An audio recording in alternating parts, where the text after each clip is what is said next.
چلو سیکھیں قرآن و سنت کی باتیں جو مہکائیں دن اور کرے نور راتیں. کھلے آنکھ صلی علی کہتے کہتے. الحمدللہ رب العالمین والصلاة والسلام علی خاتم النبیین اما بعد فاعوذ باللہ من الشیطان الرجیم بسم اللہ الرحمن الرحیم. الصلاة والسلام علیکہ یا رسول اللہ وعلی آلکہ واصحابکہ یا حبیب اللہ. الصلاة والسلام علیکہ یا نبی اللہ وعلی آلکہ واصحابکہ یا نور اللہ. مدنی چینل کے ناظرین ملاحظہ کر رہے ہیں پروگرام کھلے آنکھ صلی اللہ کہتے کہتے، اور مالک کریم کی بارگاہ میں دعا کرتے ہیں اللہ رب العالمین آج کے دن کو ہم سب کے لیے رحمتوں والا بنائے، برکتوں والا بنائے، ہمیں وہ کام کرنے کی سعادت اور توفیق عطا فرمائے جس میں اس کی اور اس کے پیارے حبیب صلی اللہ تعالیٰ علیہ وآلہ وسلم کی رضا شامل ہو. مالک کریم ہمارے بیماروں کی بیماریاں دور فرمائے، آفت زدوں کی مصیبتیں، پریشانیاں، آفتیں سب دور فرمائے، اپنی رحمت سے اور اپنے لطف سے ہمیں نواز دے. آئیے رب العالمین جل وعلا کی رحمت سے حصہ پانے کے لیے اللہ پاک کے آخری نبی صلی اللہ تعالیٰ علیہ وآلہ وسلم کی مبارک ذات پر درود پاک پڑھنے کے ایک فضیلت کو شامل کرتے ہیں. اللہ پاک کے آخری نبی صلی اللہ علیہ وآلہ وسلم نے ارشاد فرمایا، جس نے مجھ پر ایک بار درود پاک پڑھا اللہ اس کے لیے 10 نیکیاں لکھ دیتا ہے، 10 گناہ معاف فرما دیتا ہے اور اس کے 10 درجات بلند فرما دیتا ہے، اور یہ 10 غلام آزاد کرنے کے برابر ہے. ایک عمل ہے اور اتنی ساری نیکیاں رب العالمین جل وعلا اس ایک عمل پر عطا فرماتا ہے.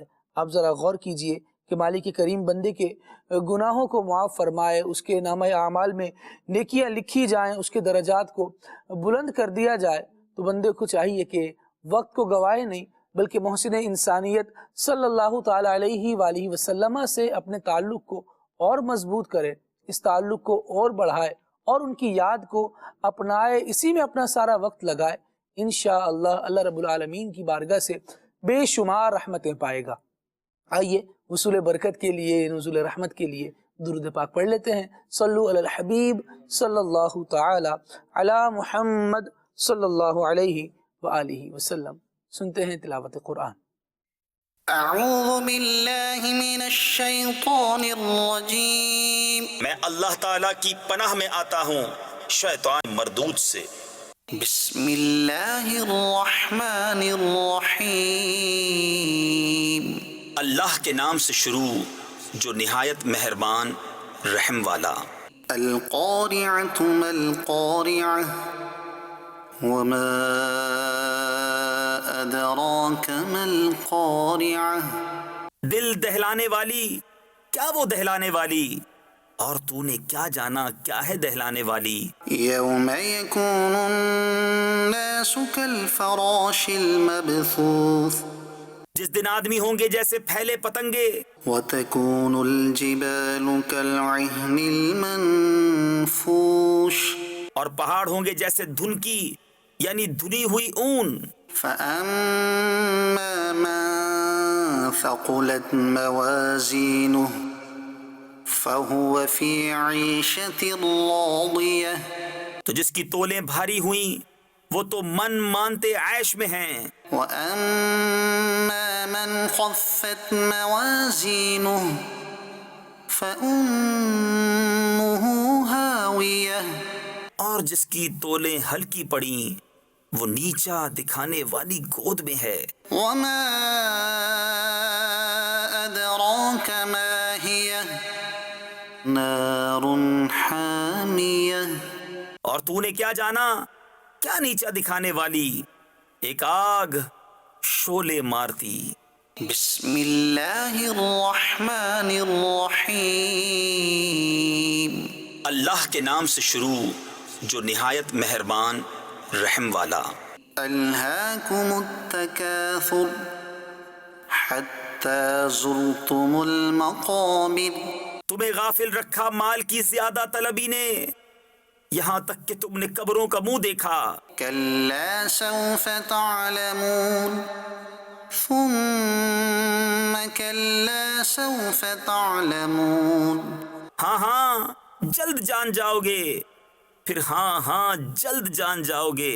كلا لو تعلمون علم اليقين ہاں ہاں، اگر یقین کا جاننا جانتے تو مال کی محبت نہ رکھتے. لترون الجحیم بے شک ضرور جہنم کو دیکھو گے. ثم لترونها عین الیقین پھر بے شک ضرور اسے یقینی دیکھنا دیکھو گے. ثم لتسألن يومئذ عن النعیم پھر بے شک ضرور اس دن تم سے نعمتوں سے پرسش ہوگی. صدق اللہ العظیم. مدنی چینل کے ناظرین، اللہ رب العالمین جل وعلا کے مقدس مبارک کلام کی ہم نے تلاوت سننے کی سعادت حاصل کی، ترجمہ بھی سنا. سورہ قارعہ اور سورہ تکاثر، یہ دو مبارک صورتیں آپ کے سامنے پیش کی گئیں. رب العالمین جل وعلا نے اس میں بڑے زبردست مضامین کو بیان فرمایا ہے، آخرت کے احوال ہیں، اور یہ باتیں ہیں کہ جو بندہ اللہ رب العالمین کی بارگاہ میں نیکیاں کرنے میں کامیاب ہو جائے گا، اس کی اطاعت و فرما برداری کر کے حاضر ہوگا تو وہ انشاءاللہ من مانتی عیش میں ہوگا، اور جو نافرمانی کرے گا اور اس کی تولوں کا معاملہ خراب ہوا، اس کے میزان عمل پر اس کے نیک اعمال کم ہوئے تو وہ پھنس جائے گا اور نار جہنم اس کا ٹھکانہ ہوگا. اللہ رب العالمین جل وعلا ہمیں محفوظ فرمائے اور عافیت عطا فرمائے، اپنی رحمت سے بے حساب جنت کا داخلہ عطا فرمائے. یقیناً بندہ خواہش یہ رکھتا ہے، بات یہ کرتا ہے، وش لسٹ اس کی دیکھی جائے تو اخروی اعتبار سے کبھی مینٹین کی ہو تو یہ بات سر فہرست ہوتی ہے کہ اللہ کریم ہمیں بے حساب جنت کا داخلہ عطا فرمائے. بہت اچھی بات ہے، یہ خواہش ہونی چاہیے اور اپنے رب سے اس کا انعام، اس کا فضل ہی مانگنا چاہیے. لیکن ساتھ ساتھ ہم انداز زندگی پر بھی غور کر لیں کہ کر کیا رہے ہیں. جو خواہش ہے اسے پورا کرنے کی کوشش بھی ساتھ ہے کہ نہیں. کوشش ہماری ہونی چاہیے، لیکن جنت کا داخلہ جو دراصل ہے وہ تو محض رحمت الہی پر ہے. تو ہم رحمت الہی کو پانے والے کام کریں، انشاءاللہ پانے میں کامیاب بھی ہو جائیں گے. مالک کریم اپنی رحمت سے ہم پر فضل فرمائے، ہم پر کرم فرمائے. مدنی چینل کے ناظرین، آج سلسلے کا جو عنوان ہے وہ عنوان ہے فائدہ اٹھائیں. دو کانٹیکسٹ میں اس بات کو دیکھا جا سکتا ہے. ایک تو یہ ہے کہ واقعی جو فائدہ مند چیزیں ہیں ان سے فائدہ اٹھایا جائے، زندگی کو بہتر بنایا جائے. اللہ تبارک و تعالیٰ کی نعمتیں ہیں اور ان سے ملنے والی سہولتیں ہیں، انسان اپنی زندگی میں ان کو ایڈ کرتا چلا جائے. بہت کمال کی بات ہے، اچھی بات ہے، فائدے کی بات ہے. اور دوسرا پہلو اس بات کا یہ ہے کہ فائدہ اٹھائیں، بس اپنا فائدہ دیکھیں اور پھر کیا ہو رہا ہے، کیوں ہو رہا ہے، کس لیے ہو رہا ہے، دوسرا سنورتا ہے کہ بگڑتا ہے، اس سے آپ کو کوئی غرض، کوئی مطلب نہیں ہونا چاہیے. ہمارا طرز زندگی کیا ہے؟ اللہ رب العالمین جل وعلا نے جو ہمیں نعمتیں عطا فرمائی ہیں ان سے اگر بندہ فائدہ نہ اٹھائے اور انہیں گوا دے تو یہ بندے کی بڑی محرومی ہے. سلسلے کو آگے بڑھائیں گے تو فائدہ کن چیزوں سے، کب تک، کس انداز سے اٹھانا چاہیے، بزرگان دین کا انداز اس حوالے سے کیا رہا، انہوں نے رب العالمین کی نعمتوں کی قدردانی کرتے ہوئے زندگی کیسے گزاری. کوشش کریں گے یہ سارے ہی پہلو شامل گفتگو رہیں. ابھی کلام کی طرف بڑھتے ہیں، کلام سنتے ہیں اویس بھائی سے. اویس بھائی آج انشاءاللہ کلام اعلیٰ حضرت رحمۃ اللہ تعالی علیہ سنائیں گے. صلو علی الحبیب صلی اللہ علی محمد صلی اللہ علیہ وآلہ وسلم. صلی اللہ علیہ یا رسول اللہ وسلم علیک یا حبیب اللہ. اٹھی نظر تم کے کرم پر ٹھہر گئی، دل کیا سور گیا، میری قسمت سور گئی. ہجر نبی میں آہ کہاں بے اثر گئی، تڑپے جو ہم یہاں تو مدینے خبر گئی. صلی اللہ علیہ یا رسول اللہ وسلم علیک یا حبیب اللہ. ہے کلام الہی میں شمس و ضحا ہے کلام الہی میں شمس و ضحا تیرے چہرہ نور فضا کی قسم قسم شب تار میں راز یہ تھا کہ حبیب کی زلف دوتا کی قسم ہے کلام الہی میں شمس و ضحا تیرے چہرہ نور فضا کی قسم قسم شب تار میں راز یہ تھا کہ حبیب کی زلف دوتا کی قسم تیرے خلق کو حق عظیم کہا تیری خلق کو حق نے جمیل کیا تیری خلق کو حق نے جمیل کیا کوئی تجھ سا ہوا ہے نہ ہوگا شاخا کوئی تجھ سا ہوا ہے نہ ہوگا شاخا تیرے خالق حسن و ادا کی قسم کوئی تجھ سا ہوا ہے نہ ہوگا شاخا تیرے خالق حسن و ادا کی قسم وہ خدا نے مرتبہ تجھ کو دیا نہ کسی کو ملے نہ کسی کو ملا نہ کسی کو ملے نہ کسی کو ملا کہ کلام مجید دیکھا عائشہ تیرے شعر و کلام بقا کی قسم کہ کلام مجید نے کھا عائشہ تیرے شعر و کلام بقا کی قسم ہے کلام الہی میں شمس و ضحا تیرے چہرہ نور فضا کی قسم تیرا مسند ناز ہے عرش بری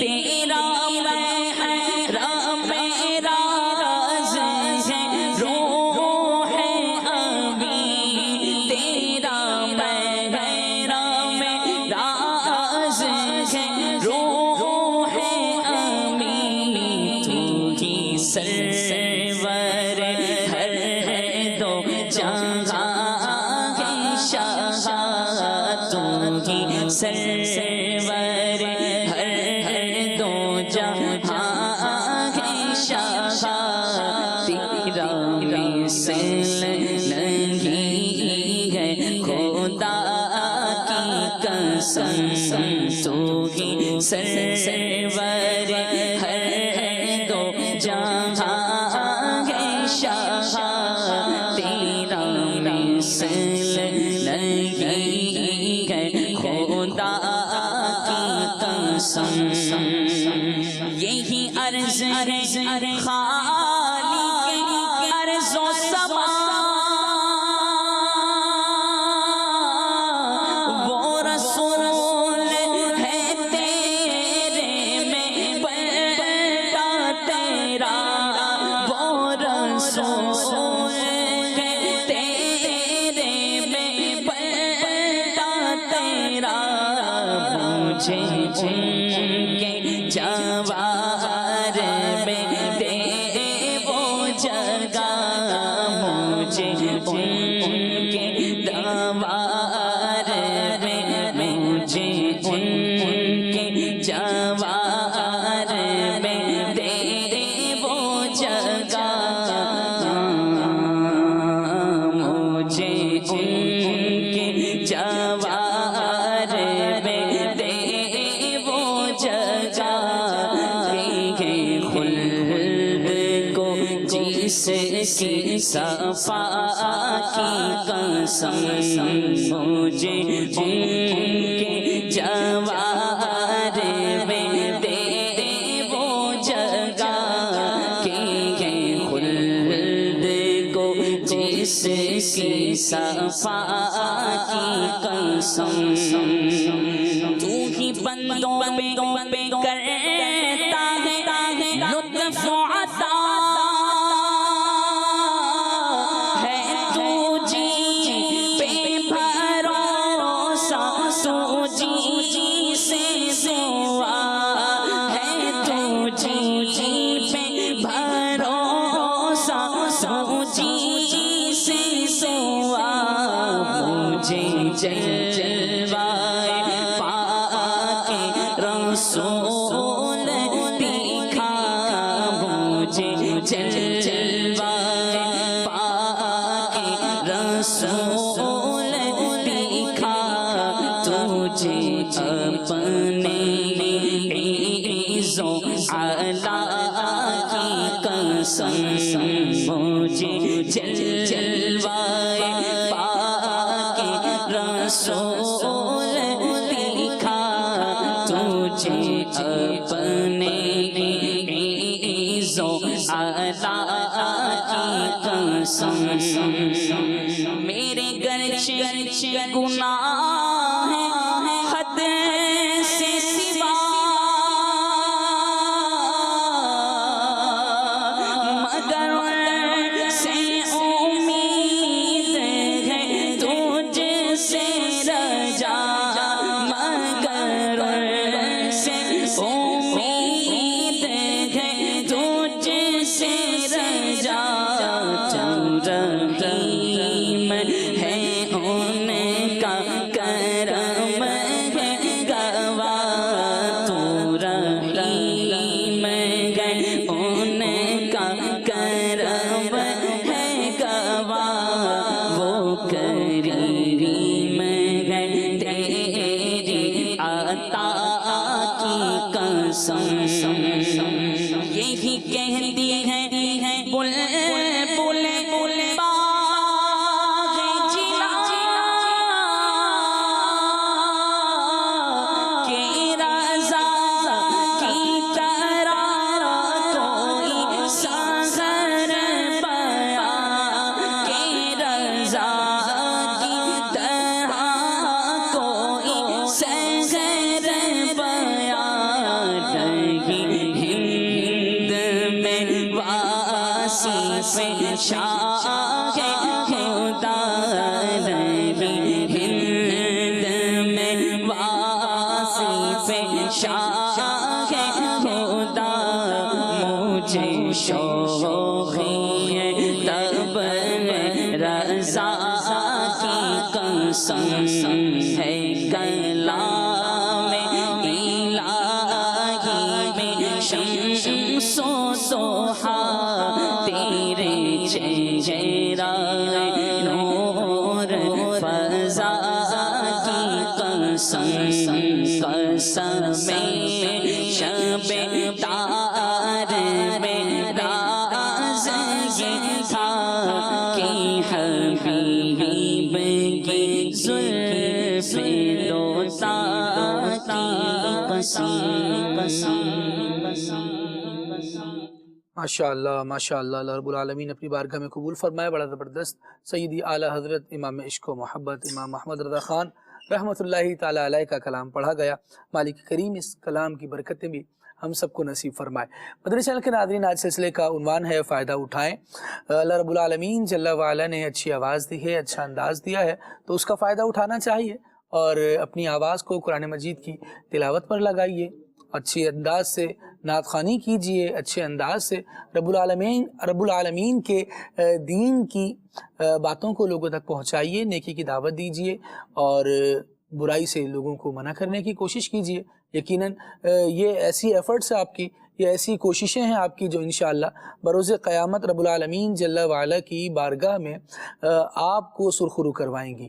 اور اگر انہی نعمتوں سے جو چند ہی ہم نے شمار کی، ہم ایسا کوئی فائدہ اٹھاتے ہیں جو ہمارے نامہ اعمال کو بگاڑ کر رکھ دے، اللہ و لعب میں مبتلا ہو جاتے ہیں، لوگوں کو موسیقی اور ان کی دھنوں کی طرف لاتے ہیں، آواز کا استعمال وہاں بھی ہے یہاں بھی ہے، لیکن رب العالمین جل وعلا کو کون سی آواز پسند ہے، ہمیں اس پر غور کرنا ہے اور اپنی آواز کو پھر اسی کیٹیگری میں رکھنا چاہیے. اللہ رب العالمین ہمیں اچھے انداز، اچھے الفاظ اور نعمتوں کی قدر کرنے کی بھی توفیق عطا فرمائے. مدنی چینل کے ناظرین، رب العالمین جل وعلا کا قرآن مجید میں ارشاد ہے وَإِن تَعُدُّوا نِعْمَةَ اللَّهِ لَا تُحْصُوهَا، کہ اگر تم اللہ کی نعمتوں کو گننا چاہو، شمار کرنا چاہو تو تم شمار نہیں کر سکو گے. رب العالمین جل وعلا کی نعمتوں کو بندہ مومن اگر اپنے وجود میں ہی دیکھے تو سر سے پاؤں تک ان گنت نعمتیں صرف وہی ہیں جو اس کے اپنے وجود میں شامل ہیں، وجود میں موجود ہیں، اور خارج میں دیکھا جائے تو پھر نعمتیں مزید ہیں. لیکن ایک نعمت ایسی ہے جس میں رب العالمین جل وعلا نے لوگوں کو برابر رکھا ہے اور لوگوں کے لیے یوں سمجھے کہ سب کے پاس برابر کا موقع ہے. وہ رب العالمین کی عطا کی ہوئی نعمت ہے وقت. ایک دن نکلتا ہے اور وہ 24 گھنٹوں کا ہوتا ہے. ہر بندے کے پاس اس دن میں 24 ہی گھنٹے ہیں. ایسا نہیں ہے کہ کوئی امیر ہے تو اس کا دن 25-26 گھنٹوں کا ہو جائے گا، ایسا نہیں ہے. سب کے لیے برابر ہے، چاہے امیر ہو چاہے غریب ہو. ہاں، اب اس پر جو کیفیات طاری ہوتی ہیں، جو اس کے انداز ہوتے ہیں، وہ کسی کے لیے چھوٹا سا مختصر سا حصہ بھی وقت کا پہاڑ جیسا ہو جاتا ہے، اور کوئی بہت سارے وقت کو ایسے ہی گزار دیتا ہے. کہا جاتا ہے جو مصروف آدمی ہو اسے وقت کا احساس نہیں ہو پاتا کہ فوراً گزر گیا، اور جو فارغ آدمی ہو وہ بیچارہ وقت گزارنے کے لیے مختلف ایکٹیویٹیز دیکھ رہا ہوتا ہے. نبی کریم صلی اللہ تعالیٰ علیہ وآلہ وسلم کے فرمان کے مطابق جن نعمتوں کے بارے میں بندے غفلت میں پڑے ہوئے ہیں، ان میں سے ایک وقت بھی ہے کہ نبی کریم صلی اللہ تعالیٰ علیہ وآلہ وسلم نے اس کی قدردانی کا مشورہ ارشاد فرمایا، اس کی تعلیم ارشاد فرمائی، اور صحابہ کرام علیہم الرضوان کو جب رب العالمین کی نعمتوں کے بارے میں غور و فکر اور اس کی نعمتوں کا شکر کرنے کا ذہن دیا تو اس بات کو بھی بیان فرمایا. مبلغین کی جانب بڑھتے ہیں اور وقت کی نعمت پر ابتداءً گفتگو کرتے ہیں، پھر انشاءاللہ مزید بھی نعمتیں رب العالمین کی ہیں، ان سے کیسے فائدہ اٹھانا چاہیے اس کو بھی انشاءاللہ سلسلے میں ڈسکس کریں گے. نقیب عارف مدنی صاحب، ابتدا آپ سے کرتے ہیں. ارشاد فرمائیے جناب والا، کیا انداز ہو، وقت کیسی نعمت ہے اور پھر اس کی قدردانی کیسے ہو سکتی ہے؟ ایک جملے میں اگر میں عرض کروں تو وقت 1000 نعمت ہے. سبحان اللہ. اگر ہم ایز اے مسلم اپنے اسلامی تعلیمات کی روشنی میں دیکھیں اور ارکان اسلام کو دیکھیں ڈیپ میں جا کے، تو وقت کی بہت زیادہ اہمیت کو اجاگر کیا گیا ہے. جیسے ہم نماز کو دیکھتے ہیں تو ان الصلاۃ کانت علی المؤمنین کتابا موقوتا، نماز کی ابتدا کب ہے اور انتہا کب ہے، وقت کی اہمیت بتائی گئی کہ اس وقت میں ادا کریں گے تو ادائیگی ہے، بعد میں کریں گے تو قضا کہلائے گی. اسی طرح روزے کے بارے میں بھی فرمایا گیا کلوا واشربوا حتی یتبین لکم الخیط الابیض من الخیط الاسود من الفجر. پھر آگے فرمایا ثم اتموا الصیام الی اللیل. یہ روزے کی اہمیت کو بھی وقت کے پیش نظر اس طرح ذکر کیا گیا، وقت کے ساتھ مقید کر دیا، وقت کے ساتھ مقید کر دیا گیا. اور حج کو دیکھیں تو اس کا بھی ایک ٹائم پیریڈ ذکر کیا گیا ہے صحیح، کہ حج کے ارکان ان وقتوں میں ادا کیے جائیں گے۔ بہت اعلیٰ۔ اسی طرح پھر ہم زکوٰۃ کو دیکھتے ہیں تو فرمایا کہ سال گزرنے کے بعد صاحب نصاب پر یہ زکوٰۃ کا حکم عائد ہوتا ہے کہ یہ زکوٰۃ کی ادائیگی کرے گا۔ تو یہ اسلام کے بنیادی یہ چار ارکان ہیں جو بنیادی ترین ہیں، جن کو فرمایا گیا کہ یہ وقت کی پابندی اس انداز سے ذکر کی گئی۔ اگر لوگوں کی مختلف باتوں کو پڑھیں اور جو کامیاب لوگ ہیں ان کو دیکھیں تو کسی نے لکھا کہ کامیاب لوگوں کی 50 باتیں ہیں، کسی نے 100 لکھی، کسی نے 5 لکھی، 10 12 اس طرح کم زیادہ ذکر کی ہیں، صحیح، لیکن سب میں ایک چیز مشترکہ ذکر کی گئی۔ وہ کیا ہے مشترکہ چیز؟ وہ یہ کہ جو بھی کامیاب ہے اس نے اپنے وقت کو ضائع نہیں کیا، واہ، وقت کی اہمیت اس کے پیش نظر تھی، اس نے کس انداز سے اپنے وقت کو استعمال کیا ہے۔ اگر قرآن پاک میں دیکھیں تو وقت کا کس کس انداز میں ذکر کیا گیا ہے اور وقت کی اہمیت کو ہمارے سامنے اجاگر کیا گیا۔ قرآن پاک میں اللہ تبارک و تعالیٰ نے ارشاد فرمایا والعصر ان الانسان لفی خسر۔ یہاں وقت عصر کی قسم امام فخر الدین رازی نے تو 4 قول ذکر کیے ہیں کہ یہاں مطلق زمانے کی قسم ہے، وقت عصر کی قسم ہے، حضور کے زمانے کی قسم ہے، زمانہ عام کی قسم ہے، لیکن ایک چیز یہاں وقت کا ذکر بھی کیا گیا کہ وقت کی قسم کس انداز سے ذکر کی گئی۔ پھر وقت کی قسم ذکر کر کے فرمایا انسان خسارے میں ہے۔ شیخ زادہ نے بیضاوی کے حاشیے میں بڑی پیاری بات لکھی، آپ نے فرمایا حضرت مولا کائنات علی المرتضی شیر خدا کرم اللہ تعالی وجہہ الکریم فرماتے ہیں کہ انسان کا یہ جو گزرتا وقت ہے اور یہ سانسیں ہیں، یہ انسان کے لیے خسارہ بھی ہے، انسان کے لیے یہ کامیابی کا سبب بھی ہے۔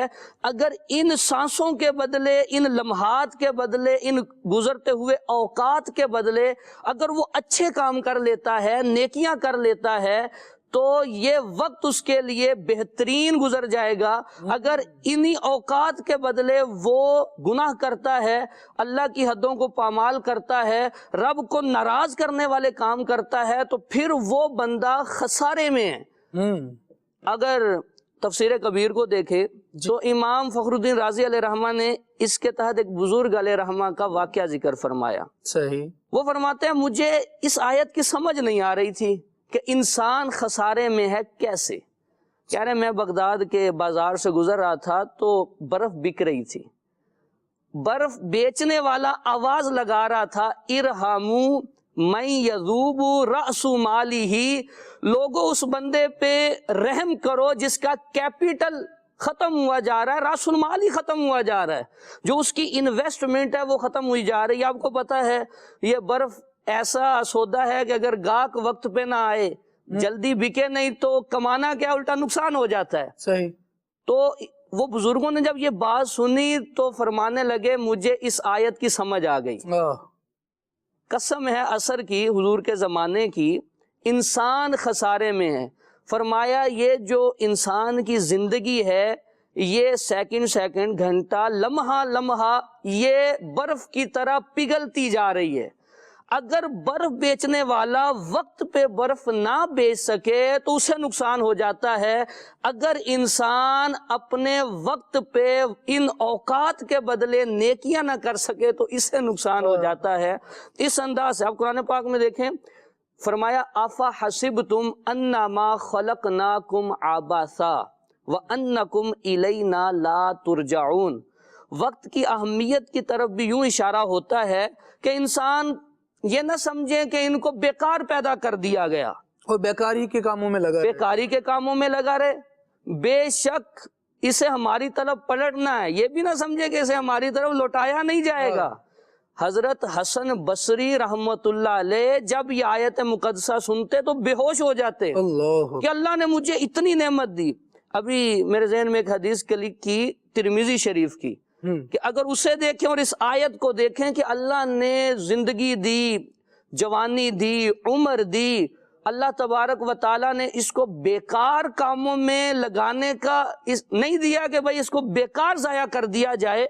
حدیث میں فرمایا، ترمذی کے نبی رحمت صلی اللہ علیہ وسلم نے فرمایا، لا یزول قدم ابن آدم حتی یسأل عن خمس، اللہ کے سامنے بندے کے قدم اس وقت تک ہٹیں گے نہیں، اللہ اپنے سامنے سے بندے کو ہٹنے نہیں دے گا حتیٰ کہ اس سے 5 چیزوں کے بارے میں سوال نہیں کر لیتا۔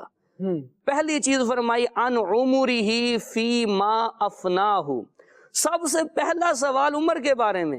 یہ گھنٹے، یہ دن، یہ رات، اسی کا نام تو زندگی ہے، یہی تو عمر ہے۔ صحیح۔ سب سے پہلا سوال عمر کے بارے میں ہوگا کہ اپنی عمر کو کہاں فنا کیا، کہاں کھپایا ہے، کہاں گزارا ہے۔ چونکہ زندگی کا ایک حصہ جوانی، یہ وہ وقت ہوتا ہے جس میں زیادہ تر لوگ بہک جاتے ہیں اور اللہ کی رحمتوں سے دور ہونے والے کام کرتے ہیں۔ اس کا بطور خاص ذکر کیا گیا، فرمایا ان شبابہ فیما ابلاہ، اللہ جوانی کے بارے میں پوچھے گا کہ اسے کہاں گزارا ہے۔ مفتی احمد یار خان نعیمی فرماتے ہیں، کر جوانی میں عبادت کاہلی اچھی نہیں، جب بڑھاپا آ گیا کچھ بات بن پڑتی نہیں، ہے بڑھاپا بھی غنیمت جب جوانی ہو چکی، یہ بڑھاپا بھی نہ ہوگا موت جس دم آ گئی۔ جوانی کے لمحات کے بارے میں پوچھا جائے گا، کہاں گزار کے آئے، کیسے گزارا، کن کاموں میں گزارا، کس انداز سے اپنی زندگی کو لے کے چلے۔ آگے جو چیز ذکر کی گئی، کیونکہ ایک بہت بڑا مقصد اگر ہم دیکھتے ہیں تو لوگوں کا یہ ہوتا ہے کہ مال کمایا جائے، اس کی پرواہ نہیں کریں گے کہ یہ حلال ہے یا حرام، صحیح، مال کمایا جائے۔ تو فرمایا تیسرا سوال ہوگا ان مالی ہی، مال کے بارے میں، من این اکتسبہ، کہاں سے کمایا، کمانا ہی بس نہیں ہے بس کما لیا نہیں، یہ بھی پوچھا جائے گا فیما انفقہ، کہاں خرچ کیا۔ کمانا ہی نہیں، کما لیا چلیں حلال کما لیا، بچے کی شادی کی تو گانوں باجوں پہ خرچ کر دیا، کمایا حلال لیکن حرام کے کاموں میں لگا دیا۔ کمانا ہی بس نہیں، خرچ کہاں کیا گیا اس کا بھی پوچھا جائے گا۔ اور علماء کی زبانی سنتے ہیں، نیکی کی دعوت دی جاتی ہے، جمعوں میں بیان کیا جاتا ہے، سیدھے راہ کی طرف بلایا جاتا ہے، صراط مستقیم پہ قائم رہنے کی تلقین کی جاتی ہے، یہ علم دیا جاتا ہے۔ 5واں سوال ہوگا اس بندے سے علم کے بارے میں کہ اپنے علم پر کہاں تک عمل کیا ہے۔ اللہ اکبر۔ تو یہ 5 چیزیں اس میں یوں سمجھے پورا ایک سلیبس ذکر کر دیا گیا کہ یہ قیامت والے دن 5 سوال بندے سے ہوں گے۔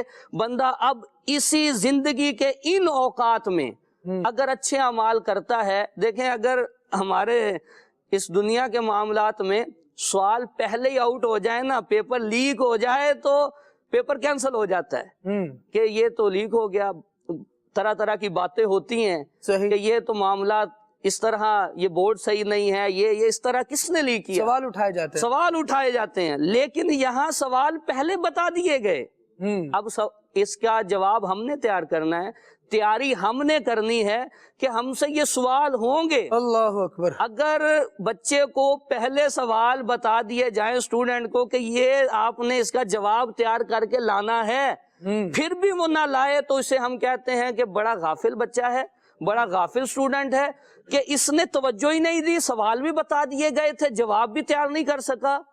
تو کیا ہم کہیں غفلت میں تو نہیں ہیں؟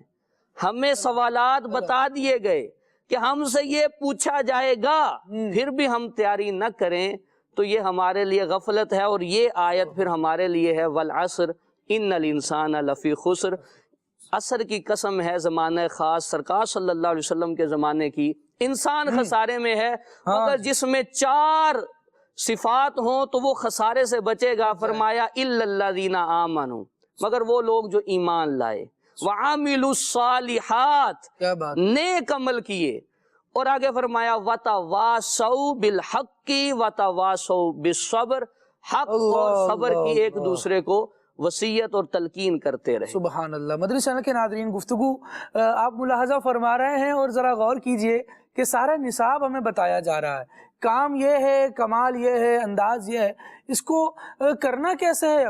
یعنی خسارے میں کون ہے؟ پہلے تو سبھی کو بیان کر دیا گیا کہ جو انسان ہے وہ خسارے میں، پھر بتا دیا گیا کہ اس سے بچنے والے کون سے ہیں۔ نقی بھائی نے بڑے پیارے انداز سے گفتگو فرمائی کہ 4 وہ افراد ہیں جو بچ جائیں گے۔ اب ان 4 خصوصیات کو، 4 صفات کو ہم میں سے ہر ایک، کیونکہ وقت تو ہمارے پاس فی الحال موجود ہے، ذرا ٹٹول تو لیں، ذرا دیکھ تو لیں، اپنا بھی تو موازنہ کریں، اپنا بھی تو احتساب کریں کہ الحمدللہ ہم ایمان والے ہوئے، کیا اعمال صالح اختیار کرنے والے ہوئے، کیا حق کی تلقین کرنے والے ہوئے، کیا زندگی کے مختلف مراحل میں صبر کرنے والے بھی ہوئے۔ اگر نہیں ہے تو وقت تو ہے نا ہمارے پاس، اب اس نعمت کی قدر کریں، اور جو ان 4 اوصاف میں سے عمدہ اعلیٰ اچھے اوصاف نہیں آ سکے ہماری زندگی میں، اس کو ایڈ کر لیجئے۔ گفتگو ہو رہی تھی اور بات کی گئی کہ رب العالمین جل وعلا کی بارگاہ میں سوالات کا جوابات دینے ہیں، جب تک ان 5 سوالوں کے جواب نہیں دیے جائیں گے تب تک بندہ قدم نہیں ہٹا سکے گا۔ امام غزالی رحمۃ اللہ تعالیٰ علیہ نے احیاء العلوم میں ایک زبردست اسی عنوان پر گفتگو فرمائی، اس کا کپلیٹ اور اس سے کچھ چیزیں آپ کی بارگاہ میں آپ کے سامنے میں بڑھاتا ہوں۔ امام غزالی رحمۃ اللہ تعالیٰ نے ارشاد فرمایا کہ جو مال کا معاملہ ہے، رب العالمین جل وعلا کے حضور اس سے متعلقہ افراد جب پیش ہوں گے تو 4 کیٹیگریز ہوں گی۔ ایک وہ بندہ ہوگا کہ جس نے مال حرام سے کمایا، حرام میں خرچ کیا، ارشاد ہوگا جہنم میں جائے گا۔ دوسرا وہ بندہ ہے جس نے حلال کمایا، حرام میں خرچ کیا، جہنم میں جائے گا۔ پھر ارشاد ہوا حرام کمایا اور حلال میں خرچ کیا، کیونکہ سورس آف انکم جو تھی وہ ناجائز تھی، فرمایا یہ بھی جہنم کا ہی ایندھن بنے گا۔ چوتھی کیٹیگری وہ ہے کہ جس نے حلال کمایا اور حلال ہی میں خرچ کیا، ارشاد ہوگا اس کو روکا جائے، اس کا حساب ہوگا۔ اللہ، یعنی یہ چوتھا بندہ جس کو یوں سمجھیں کہ ہم تو ان 2 میں سے، چاہے حلال کمایا ہو یا حلال خرچ کیا ہو، کسی ایک پر بھی ہم کام کر لیں اور ہمارا عمل ہو جائے تو ہم اپنے آپ کو کنفرم جنتی سمجھ رہے ہوتے ہیں، پکے سرٹیفائیڈ اپنے آپ کو سمجھ رہے ہوتے ہیں۔ لیکن ذرا دیکھیں تو صحیح، بزرگان دین قرآن و حدیث کی روشنی میں ہمیں کیا ارشاد فرما رہے ہیں۔ یہ زندگی فائدہ اٹھانے کے لیے ہی ہے، لیکن غور تو کر لیں کہ فائدہ ہمارا ہے کس میں؟ فائدہ اس میں ہے جو رب العالمین نے یہ پیاری باتیں ارشاد فرما دی۔ ارشاد فرما دیا گیا کہ انسان خسارے میں ہے۔ فائدے والا کون ہے؟ ایمان والا ہے، اعمال صالح اختیار کرنے والا ہے، حق کے ساتھ رہنے والا، چلنے والا ہے، اپنی زندگی میں حق کو نافذ کرنے والا ہے، اپنی زندگی میں صبر لانے والا اور اس کی تلقین کرنے والا ہے۔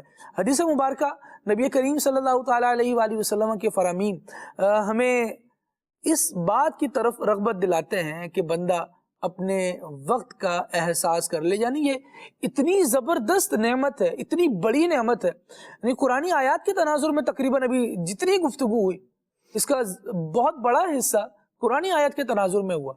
نبی کریم صلی اللہ تعالیٰ علیہ وآلہ وسلم احادیث کے ذریعے سے بھی، اپنے خطبوں کے ذریعے، اپنے وعظ کے ذریعے، صحابہ کرام علیہ رضوان سے ملاقات کے ذریعے ان کو بار بار یہ ترغیب دلا رہے ہیں، وقت وقت وقت۔ اور پھر اس کی ترغیب دلانے میں آقا دو عالم صلی اللہ تعالیٰ علیہ وسلم مختلف انداز اپنا رہے ہیں کہ یہ وقت ہے، اس کی قدر کر لو۔ وہ گفتگو کر رہے تھے تو مجھے شعر یاد آ رہا تھا کہ ہو رہی ہے عمر مثل برف کم، رفتہ رفتہ دھیرے دھیرے دم بدم۔ یہ کم ہو رہی ہے، یہ ہوتی چلی جائے گی، یہ ختم ہو جائے گی، پتہ نہیں چلے گا۔ تو جو موجود ہے، جو وقت ملا ہوا ہے، اس کو غنیمت جانے۔ نبی کریم صلی اللہ تعالیٰ علیہ وآلہ وسلم کیا فرماتے ہیں راشد بھائی؟ وقت کی اہمیت، اور پھر ہم کیا مدنی پھول سید عالم صلی اللہ علیہ وسلم کی احادیث مبارکہ سے حاصل کر سکتے ہیں؟ بسم اللہ الرحمن الرحیم۔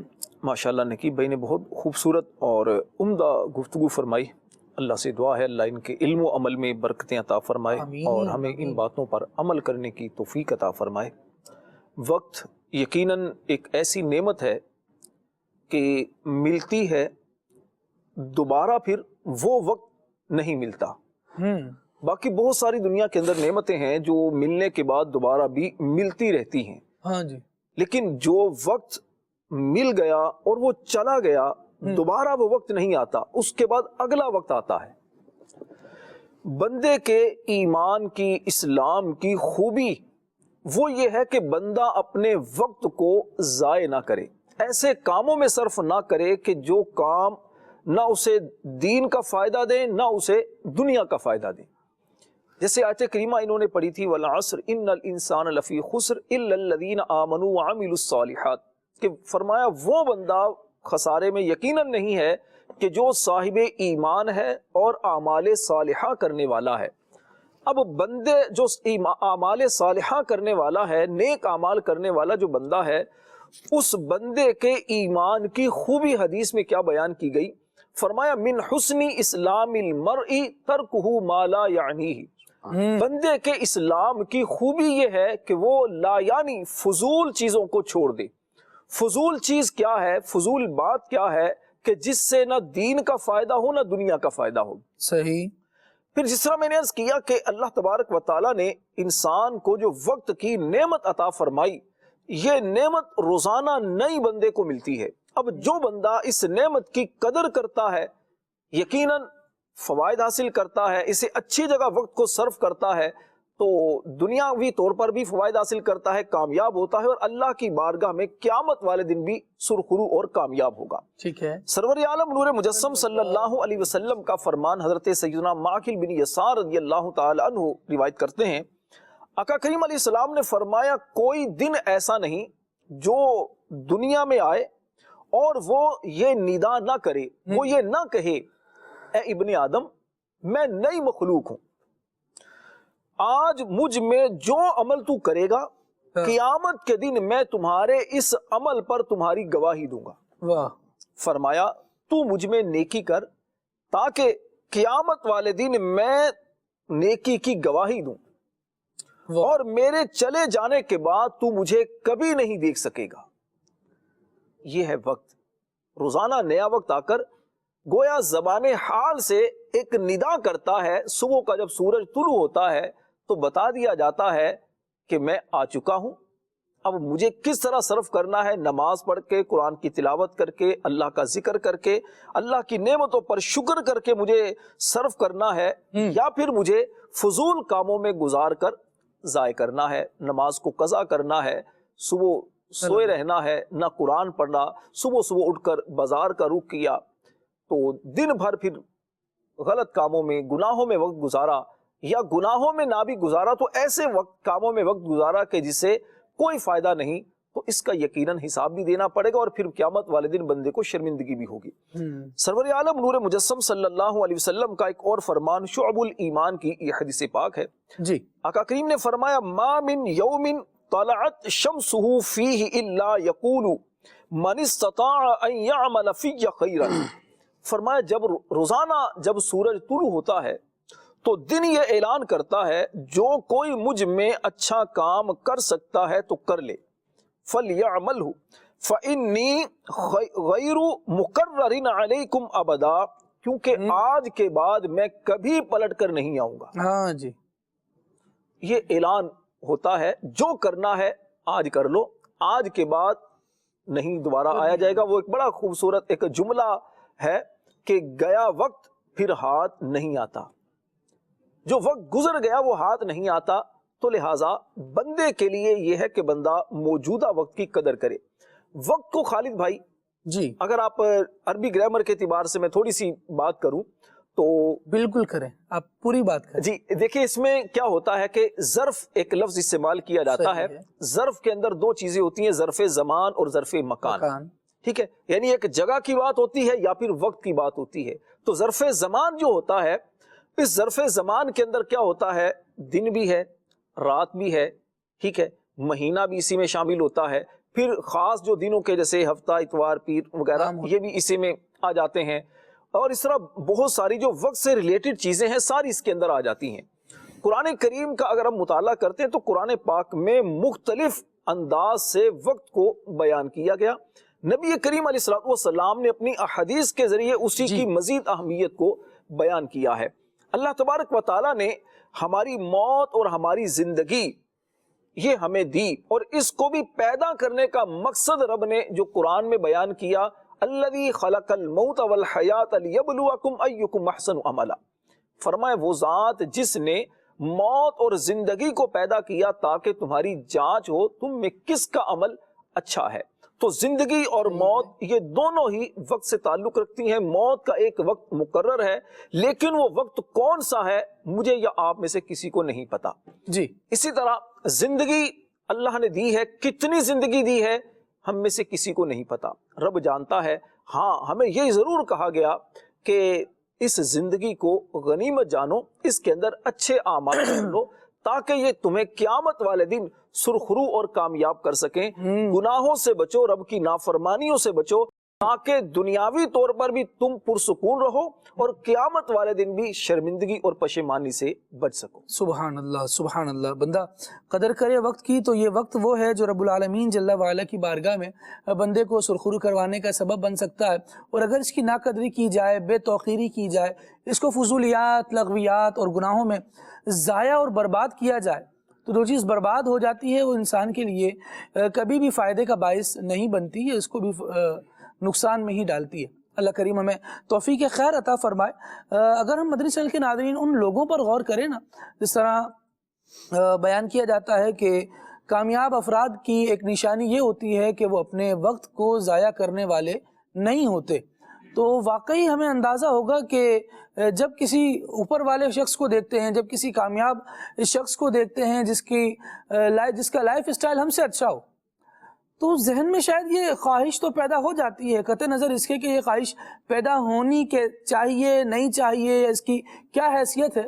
لیکن ایک عام انداز جو ہے وہ کسی اچھے حالات والے کو دیکھ کر خواہش تو دل میں پیدا ہو جاتی ہے، لیکن یہ فکر پیدا نہیں ہوتی کہ اس کے پاس اگر کوئی نعمت ہے، کوئی عہدہ ہے، کوئی منصب ہے، کوئی زندگی کی سہولت اور آسائش ہے، تو اس کو پانے کے لیے اس نے اپنا کتنا وقت صرف کیا ہے. ہم خواہش یہ پال لیتے ہیں کہ بس جو نعمت اس کے پاس ہے وہ میرے پاس بھی آنی چاہیے، حالانکہ اس کے پاس وہ نعمت تب آئی جب اس نے اپنے وقت کو قیمتی بنایا، جب اس نے اپنے وقت میں ایفرٹ کی، جب اس نے اپنی جوانی کو ضائع نہیں کیا. ہو کیا رہا ہے، مختلف لوگوں سے تعلق رابطہ واسطہ رہتا ہے، بہت ساری چیزیں دیکھنے کو ملتی ہیں. آپ بھی مدنی چینل کے ناظرین دیکھ رہے ہوں گے، ذرا صبح کا وقت ہے، جو افراد کام کاج کے لیے نکل رہے ہوں ذرا آج اسٹاپ تک پہنچے تو ایک نظر مار لیجئے گا، لوگوں کے کتنے انداز مختلف ہیں. بالکل مارننگ ٹائم ہے اور گڈ مارننگ ہونی چاہیے، لیکن ان کی گھر سے باہر آ گئے ہیں، ڈیوٹیز پر جانے کے لیے تیار ہیں، لیکن آنکھوں سے میل ہی صاف ہو کر نہیں دے رہا ہے. ان کی باڈی لینگویج بتا رہی ہے کہ بھائی صاحب کا آج موڈ نہیں ہے کام کرنے کا. جو بیچارہ گھر سے نکلا ہے تو اس انداز پر ہے، وہ اپنے آفس میں جا کر، وہ اپنے کام کی جگہ پر پہنچ کر وہ کیا کام کرے گا. اچھا ساری رات تو ابھی گزری ہے، تو جناب والا کا کیوں موڈ نہیں ہے کام کا؟ پتہ چلے گا کہ رات جو آرام کے لیے بنی تھی نا، وہ انہوں نے الگ ہی کاموں میں گزاری ہوئی ہے. وہ جناب والا پوری رات تو فون پر گزر گئی، پوری رات تو موبائل دیکھتے ہوئے گزر گئی، رات کو تو پتہ ہی نہیں چلا کہ یار کیا ہوا کیسے ہوا. وہ دیکھ رہے تھے تو اتنا بڑا کلپ تھا، ہمیں پتہ ہی نہیں چلا، اتنی بڑی مووی ہو گئی اور 2-3 گھنٹے ایسے ہی بندے نے برباد کر دیے، پتہ ہی نہیں چلا. جب یہ بندہ وقت کو اس انداز سے گزار رہا ہے کہ پتہ ہی نہیں چل رہا کیا ہو رہا ہے، تو پھر واقعی پتہ نہیں چلے گا کہ لوگ کیسے کامیاب ہو گئے. آپ کو کامیابی کے راستے پر کیسے آنا ہے، ڈی ٹریک رہیں گے. یہ نعمت ہے رب العالمین کی طرف سے عطا کی ہوئی، اس پر غور و خوض کریں اور اس کو اچھے انداز سے گزاریں. خالد بھائی اس میں ایک چیز یہ بھی ہوتی ہے کہ جب انسان کے پاس کرنے کے لیے کوئی باقاعدہ مقصد نہیں ہوتا نا، با مقصد زندگی جیسے نہیں گزار رہا ہوتا نا، تو اس وقت پھر وہ اپنے کام کو یوں ہی وہ ضائع کر رہا، اپنے کام کو بغیر مقصد کے کر رہا ہوتا ہے، تو کامیابی پھر نہیں حاصل کر پاتا. اب جیسے آپ نے مثال دی صبح کام پر جانا ہے، اب 2 طرح کے لوگ ہوتے ہیں نا، ایک تو وہ ہوتا ہے جو خود اپنا کاروبار کرتے ہیں، جن کا اپنا بزنس ہوتا ہے، اور دوسرے وہ لوگ ہوتے ہیں جو باقاعدہ جاب کرتے ہیں. جی اچھا دونوں کا انداز زندگی، انداز سوچ الگ الگ ہوتا ہے. جس کا اپنا کاروبار ہے، اگر وہ جا کر یہ سوچتا ہے، پلاننگ کرتا ہے کہ مجھے سارا دن میں اس انداز سے سیل کرنی ہے، مجھے نیچے جو عملہ ہے ان کے ساتھ اس طرح کا انداز رکھنا ہے اور اپنی جو پروڈکٹ ہے اس کو یوں آگے بڑھانا ہے، تو نتیجہ کیا ہوگا کہ وہ کامیابی حاصل کرتا چلا جائے گا. اس طرح جاب کرنے والا بندہ ہے، وہ اگر اس پر غور کرے کہ میری جو جاب ہے فار ایگزامپل 8 گھنٹے اس نے کام کرنا ہے تو 8 گھنٹے میں نے کس انداز سے گزارنے ہیں، مینیج ہوں یہ. اب اس کو جتنا کام ملا ہے وہ اچھے انداز سے کر کے جو ٹائم بچے اس میں مزید کام کر کے اگر باس کو دیتا ہے، اپنے سیٹ کو دیتا ہے، تو کیا ہوگا؟ ترقی ہوگی، پروموشن ہوگی اس کی، اور مزید کیا ہوگا کہ اس کے پاس تجربات آئیں گے. دوسرا طبقہ جس کی طرف آپ نے نشاندہی کی کہ وہ گیا، اس نے کہا ٹھیک ہے وقت گزارنا ہے، جا کر بیٹھا، کام کیا، روزمرہ کی روٹین کے جو کام ہے وہ کر کے گھر واپس آ گیا. اس کے بعد ٹھیک ہے دوستوں کا ماحول ہے، گھر کا ماحول ہے، ٹی وی ہے، موبائل ہے، سوشل ویب سائٹ ہیں، اس میں اپنا وقت ضائع کر رہا ہوتا ہے. نتیجہ یہ ہوتا ہے کہ اپنے دوست کو دیکھتا ہے وہ بہت آگے بڑھ چکا ہوتا ہے اور یہ وہیں پر بیچارہ رو رہا ہوتا ہے. کبھی غربت کا رونا ہوتا ہے، کبھی وقت میں بے برکتی کا رونا ہوتا ہے، کبھی بیماریوں کی ٹینشن ہوتی ہے. تو جب یہ کرنے والے کاموں میں نہیں پڑا، جب اس نے سوچ نہیں بنائی، جب اس نے مقصد نہیں بنایا، تو نتیجہ پھر یہی ہوا کہ یہ خود بھی پریشان ہوا اور اس سے ریلیٹڈ جتنے افراد تھے وہ بھی پریشان ہوئے. اچھا یہ جو افراد ہوتے ہیں نا اس کیٹیگری کے، ان کے بچے بھی اسی طرح کی چیزیں بیچارے پریشانی میں آتے ہیں. کیونکہ جب باپ ایک با مقصد زندگی گزارتا ہے، ماں ایک با مقصد زندگی گزارتی ہے، تو نتیجہ یہ ہوتا ہے کہ پھر بچوں کے اندر بھی یہ چیز آ رہی ہوتی ہے. ایک تو ہوتا ہے لیکچر دینا، بچوں کا نا بیٹا ویڈیو دیکھ لینا، یا کسی کو بچوں کے سامنے بٹھا دیا یا بچوں کو لے کر چلے گئے حضرت بچوں کو نصیحت کر دیں، یہ بھی اثر انداز ہوتی ہے. لیکن اس سے زیادہ اثر انداز ماں باپ کا اپنا عمل ہوتا ہے. اس سے زیادہ بچوں پر جو چیز کیا کہتے ہیں اثر انداز ہوتی ہے نا، وہ ہمارا اپنا انداز زندگی ہوتا ہے. بچے ہمیں دیکھ کر بہت کچھ سیکھ رہے ہوتے ہیں.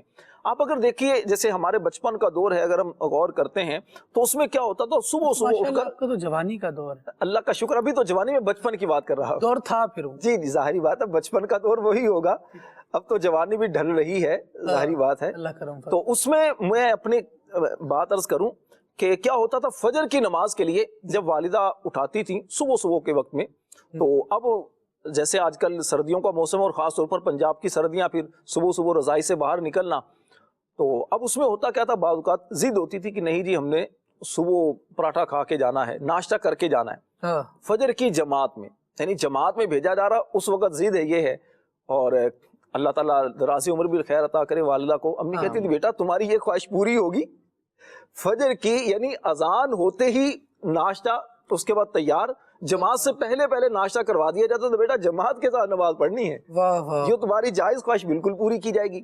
اور کبھی اگر سستی ہو گئی تو ٹھیک ہے، پھر تھپڑ شریف بھی آتا تھا، پھر پانی بھی اوپر گرتا تھا، تو پھر سختی بھی ہوتی تھی. لیکن اس کا فائدہ کیا ہوا؟ فائدہ یہ ہوا کہ نماز ایک نا عادت بن گئی، الحمدللہ مشکل نہیں ہوئی. پھر دعوت اسلامی کا دینی ماحول نصیب ہو گیا. تو یہ چیزیں خالد بھائی کیا ہوتی ہیں کہ جب ماں باپ ہوں، پھر صبح کے بعد ہونا لازمی جی قرآن کی تلاوت کرنی ہے، اونچی آواز سے قرآن گھر میں پڑھیں. بچپن کا ایک دور کی عرض کر رہا ہوں. تو ماں باپ اگر اس انداز سے خود بھی اگر نماز پڑھیں، قرآن پڑھیں، بچوں کے سامنے اگر با مقصد زندگی گزاریں، اللہ رسول کی باتیں کریں، تو کیا ہوگا کہ بچوں کے اندر بھی یہ چیزیں آئیں گی، ماشاءاللہ بچوں کے اندر بھی یہ چیزیں کنورٹ ہوں گی. اور نتیجہ یہ ہوگا انشاءاللہ بچہ جو ہوگا وہ کل جوانی میں آئے گا تو با مقصد زندگی گزارے گا اور معاشرے کے لیے رول ماڈل بنے گا. بہت ساری چیزوں کو راشد بھائی ہم اسی طور پر ریٹ کر رہے ہوتے ہیں کہ یہ چیز ہمارے بچے کی عادت بن جائے، یہ چیز عادت بن جائے. تو بہت سی عادتیں گھر ہی سے انسان اڈوپ کرتا ہے اور انہیں اختیار کرتا ہے. اگر اچھا دیکھے گا تو پھر اچھا کرنے والا بن جائے گا. اللہ کریم ہمیں توفیق خیر دے، تلاوت قرآن کریں. رب العالمین جل وعلا قرآن میں کیا فرما رہا ہے اسے سنیں، سمجھیں، سیکھیں، اس پر عمل کریں. گزشتہ دنوں کسی سے ملاقات ہوئی تو انہوں نے کہا کہ آج کل ہم دیکھ رہے ہیں کہ بچے ماشاء اللہ مدرسے جا رہے ہیں، اپنے اسکولز میں جا رہے ہیں، اچھی باتیں سیکھ رہے ہیں، مینرز سیکھ رہے ہیں، لیکن جو ان کا لائف اسٹائل ہے نا عجیب بکھرا سا ہے. یاد تو ان کو بہت ساری چیزیں ہیں لیکن وہ عمل نہیں کر رہے. سن کر آئے، ان سے پوچھا جائے کہ بیٹا آج کیا سکھایا تو وہ فر بتا دیں گے. آج یہ بھی لیکچر ہو گیا، یہ بھی ہو گیا، یہ بھی ہو گیا، اتنی دعائیں یاد ہو گئیں، اتنے طریقے یاد ہو گئے، اتنے مینرز یاد ہو گئے، وہ سب بیان کر دیں گے. لیکن جب وہ مینرز دکھانے کی باری آئے گی تو زندگی خالی ہوگی. تو میں نے کہا کہ دیوار پر نا اچھی باتیں لکھی تو جا سکتی ہیں لیکن وہ عمل کر کے نہیں دکھائے گی. وہ عمل کب ہوگا؟ بچے کو پتا ہے وہ بورڈ پر لکھا ہوا ہے، یہ میں نے اپنی نوٹ بک پر یا کاپی پر وہ کر لینا ہے، لکھ لینا ہے، اتار لینا ہے اس کو، لیکن اس کے بعد عمل کب کروں گا؟ جب معاشرے میں کوئی عمل کرتا نظر آئے گا تو میں کروں گا نا. جب سارے ہی فارغ البال والمال والحال چل رہے ہیں تو پھر میں کیا کروں گا؟ میں بھی پھر سبھی کی ریس میں لگوں گا, سبھی کی دوڑ کے ساتھ دوڑ رہا ہوں گا. تو یہ سمجھایا, پھر یہ بات کرنے کی کوشش کی کہ بچہ جو سیکھ کر آ رہا ہے کہ آپ نے یہ ماحول دیا ہے کہ اس پر عمل بھی کرے.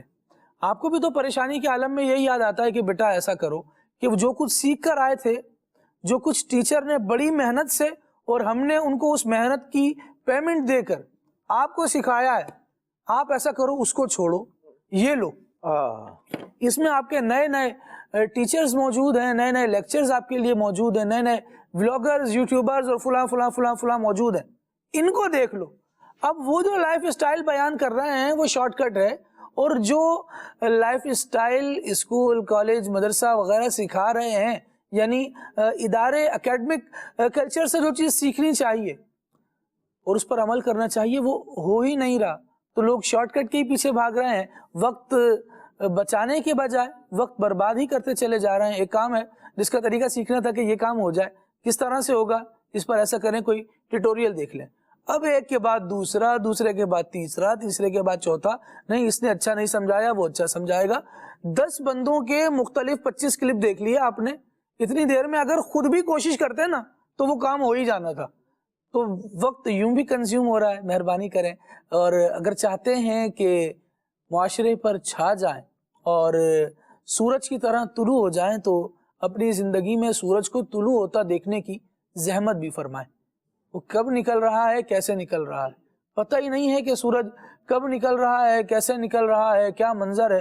سورج کے نکلنے کا منظر دیکھے ہوئے زمانہ ہو گیا, اور بندہ یہ چاہ رہا ہے کہ اپنا وقت کب آئے گا, اپنا ٹائم کب آئے گا. نوجوان شرٹس پہن کر گھوم رہے ہیں, لکھا ہوا ہے اپنا ٹائم آئے گا. او بھائی, ٹائم تو آپ کا آ چکا ہے, بس موت آنی ہے. خیال فرمائیں, ٹائم یہ آپ ہی کا ہے, اب آئے گا, کب آئے گا, جب آئے گا اس کو چھوڑ دیجئے, اور جو وقت موجود ہے وہ ہی آپ کے لیے ایسا ہے, دستیاب وقت ہے, اس سے فائدہ اٹھا لیجئے. اللہ رب العالمین کی نعمت ہے, فائدہ اٹھائیں گے تو انشاءاللہ آگے بھی مستقل فائدہ پاتے رہیں گے. اللہ رب العالمین ہمیں عمل کی توفیق عطا فرمائے. کچھ کالز آپ کی شامل کرتے ہیں.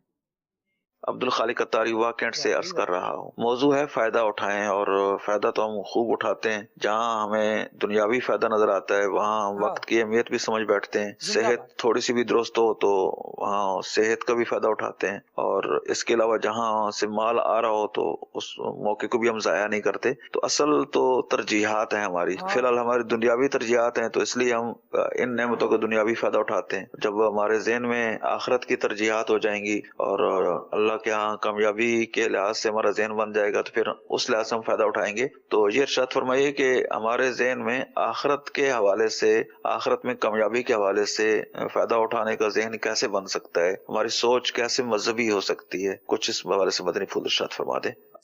ماشاءاللہ, اللہ کریم آپ کو برکت عطا فرمائے, سلامتی عطا کرے. ٹاپک پر اچھی گفتگو کی آپ نے کہ انسان اپنے فائدے کو پہچانتا تو ہے, یعنی جہاں اس کا من بھائے وہ فائدہ تو وہ اٹھا لیتا ہے, لیکن جو اخروی فائدہ ہے, جو وہ رب العالمین جل وعلا کے وعدے ہیں, ان کی طرف اپنی ترجیح کو کس طرح لایا جائے اور اخروی فائدے کی طرف ذہن کیسے بنایا جائے. نقیب بھائی, اس کو مختلف پہلوؤں سے جج کیا جا سکتا ہے. ماشاءاللہ, سب سے پہلے تو اگر بچپنے سے ہم دیکھیں تو والدین کی تربیت اس میں بہت مین اثر رکھتی ہے. صحیح. جیسے اسکول ٹیچر نے ایک دن کلاس میں بچوں سے پوچھا کہ بیٹا آپ لوگ بڑے ہو کے کیا بنیں گے, کون کیا بننا چاہتا ہے. کسی بچے نے کچھ بیان کیا, انجینئر, کسی نے کہا ڈاکٹر, کسی نے کہا پائلٹ. ایک بچہ کھڑا ہوا, اس نے کہا میں صحابی اور رسول بننا چاہتا ہوں. اللہ. استاد صاحب حیران رہ گئے, کہا کہ بیٹا صحابی یہ کیسے, وہ تو حضور صلی اللہ علیہ وسلم کی صحبت سے, زیارت سے صحابی بنتا ہے, اب کیسے آپ صحابی بننا چاہتے ہیں. تو جب وجہ تلاش کی تو وجہ یہ تھی کہ گھر میں اس کے والدین ان کو صحابہ کے واقعات سنایا کرتے تھے. اللہ اکبر. جیسی چیز ذہن میں ڈالی جائے گی, چھوٹے بچے کے سامنے اگر آپ پیسوں کی بات کرتے رہیں گے تو اس کا ذہن یہ ہوگا کہ سب سے بڑا مقصد پیسہ کمانا ہے. اگر آپ مشہور لوگوں کی تعریفیں کرتے رہیں گے, کہیں مشہور بندہ نظر آ گیا تو آپ ساتھ بھاگ بھاگ کے تصویریں کھنچواتے رہیں گے تو پھر ایسی تربیت یہ اپنا اثر لائے گی. تو بات یہ ہے کہ آپ تربیت کیسی کر رہے ہیں. دیکھیں گلی محلوں میں جگہ جگہ سکول کھلے ہوئے ہیں, تعلیم اتنی عام ہو چکی ہے کہ جس کا حساب نہیں. پہلے صحابہ نے حدیث بھی سننی ہوتی تھی تو سینکڑوں میل سفر کر کے جاتے, درہم و دینار خرچ کرتے, پھر ایک حدیث سنتے. ایسا اب تو اتنا علم آسان ہو گیا, لیکن وجہ کیا ہے کہ معاشرے میں بگاڑ پھر زیادہ ہے, اور ہم لوگ پھر بھی صحیح راستے پہ نہیں آ رہے. پھر بھی اتنا عام جھوٹ, ہر بندے کو پتہ ہے جھوٹ بولنا یہ بری بات ہے, نماز چھوڑنا بری بات ہے, اور لوگوں کو دھوکہ دینا بری بات ہے. لیکن یہ کیا چیز ہے کہ ہم لوگ اس طرف آ نہیں رہے کہ ہم اچھائی کو اپنائیں. وجہ یہ ہے کہ ہم تعلیم تو لے رہے ہیں, تعلیم تو دے رہے ہیں, تعلیمی ماحول میں تو ہیں, آیا تربیتی ماحول میں بھی ہیں. تعلیم اور تربیت کو میں یوں اسے ڈیفینڈ کروں گا کہ گھر کے اندر باپ بیٹے کو لیکچر دے رہا ہے, بیٹا جھوٹ نہیں بولنا. تھوڑی دیر بعد موبائل پہ رنگ ہوتی ہے, باپ وہ کال اٹھانا نہیں چاہتا, بیٹے کو کہتا ہے بولو کہ ابو موبائل گھر بھول گئے. یہ جو پہلے لیکچر دے رہا تھا نا, بیٹا جھوٹ نہیں بولنا, یہ ہے تعلیم. یہ جو اس نے اپنے کردار سے کر کے دکھایا ہے, یہ ہے تربیت. تو آج جس چیز کا فقدان ہے وہ ہے تربیت. ہم اپنی صحبت ایسی رکھیں کہ جس کے پاس بیٹھنے سے ہمیں اللہ کی یاد آئے, اللہ کی طرف, کہ ہمیں یہ جو ٹمپریری فائدے ہیں بظاہر ہے, یہ جو والدین بھی اپنی اولاد کا یہ مستقبل بنانے کی کوشش کر رہے ہیں کہ یہ مستقبل کتنا, 60 سال 70 سال کتنا, وہ مستقبل جو موت کے بعد شروع ہو رہا ہے, قیامت تک قبر میں رہنا پڑے گا, پھر قبر سے اٹھایا جائے گا تو قیامت کا ایک دن جو ہے 1000 سال کا, 50,000 سال کا کہا گیا. تو آیا جس نے اپنا اچھا مستقبل اس لحاظ سے بنایا ہوگا, ہم نہیں کہتے کہ آپ صرف دنیا کی جو چیزیں اس کو چھوڑ دیں, ہم کہتے ہیں اپنے بچوں کا دونوں چیزوں سے روشناس کریں, دونوں آنکھوں کو روشن کریں, دنیا داری بھی سکھائیں لیکن دین کے دائرے میں. اور جب دین کے دائرے میں ہوگا اور دنیا داری بھی سیکھے گا تو پھر دنیا بھی اچھی گزرے گی. کل قیامت والے دن شرمساری نہیں ہوگی اور شرمندگی نہیں ہوگی, کیونکہ یہ جو ابھی کا ٹائم ہے, کسی نے کہا کہ اپنے مستقبل کی پیشن گوئی کرنا بہت آسان ہے. کیسے؟ کہا ایک بندہ جب روز 5 پیج لکھتا ہے تو اسے پتا ہوگا کہ 100 دن بعد میں 500 پیج لکھ چکا ہوں گا. ایک بندہ اگر روز 20 پیج پڑھتا ہے تو اسے پتا ہوگا کہ 30 دن بعد میرا مستقبل کیا ہے, میں 600 پیج پڑھ چکا ہوں گا. تو مستقبل کی پیشن گوئی اپنے گزرتے ہوئے ان لمحات سے کرنا آسان ہے. حدیث میں فرمایا عقل مند ہے وہ شخص جو مرنے کے بعد کی تیاری کرتا ہے کہ مرنے کے بعد کیا ہوگا. قرآن میں فرمایا یا ایھا الذین آمنوا اتقوا اللہ ولتنظر نفس ما قدمت لغد واتقوا اللہ. 2 بار اس آیت میں فرمایا اللہ سے ڈرو, اللہ سے ڈرو, کل کے لیے کیا بھیجا, ہر جان یہ غور کرے. اللہ تو باخبر ہے, خبردار ہے جو تم کرتے ہو, جو اعمال ہیں. تو یہ جو وقت ہے فرمایا عقل مند وہ ہے جو مرنے کے بعد کی تیاری کرتا ہے. مولا علی فرماتے ہیں لوگ سوئے ہوئے ہیں, مریں گے تو جاگ جائیں گے. اصل قرآن و حدیث سے دوری یہ بھی سبب ہے, دینی تعلیم سے دوری یہ بھی سبب ہے, دینی لوگوں سے دوری یہ بھی سبب ہے. اگر ہم آج صرف 24 گھنٹے کا تجزیہ کریں نا, ہمارے بچے کیا دیکھتے ہیں, ہم خود کیا دیکھتے ہیں, کیا سنتے ہیں. جو بچہ دیکھتا سنتا ہے وہ کرتا ہے.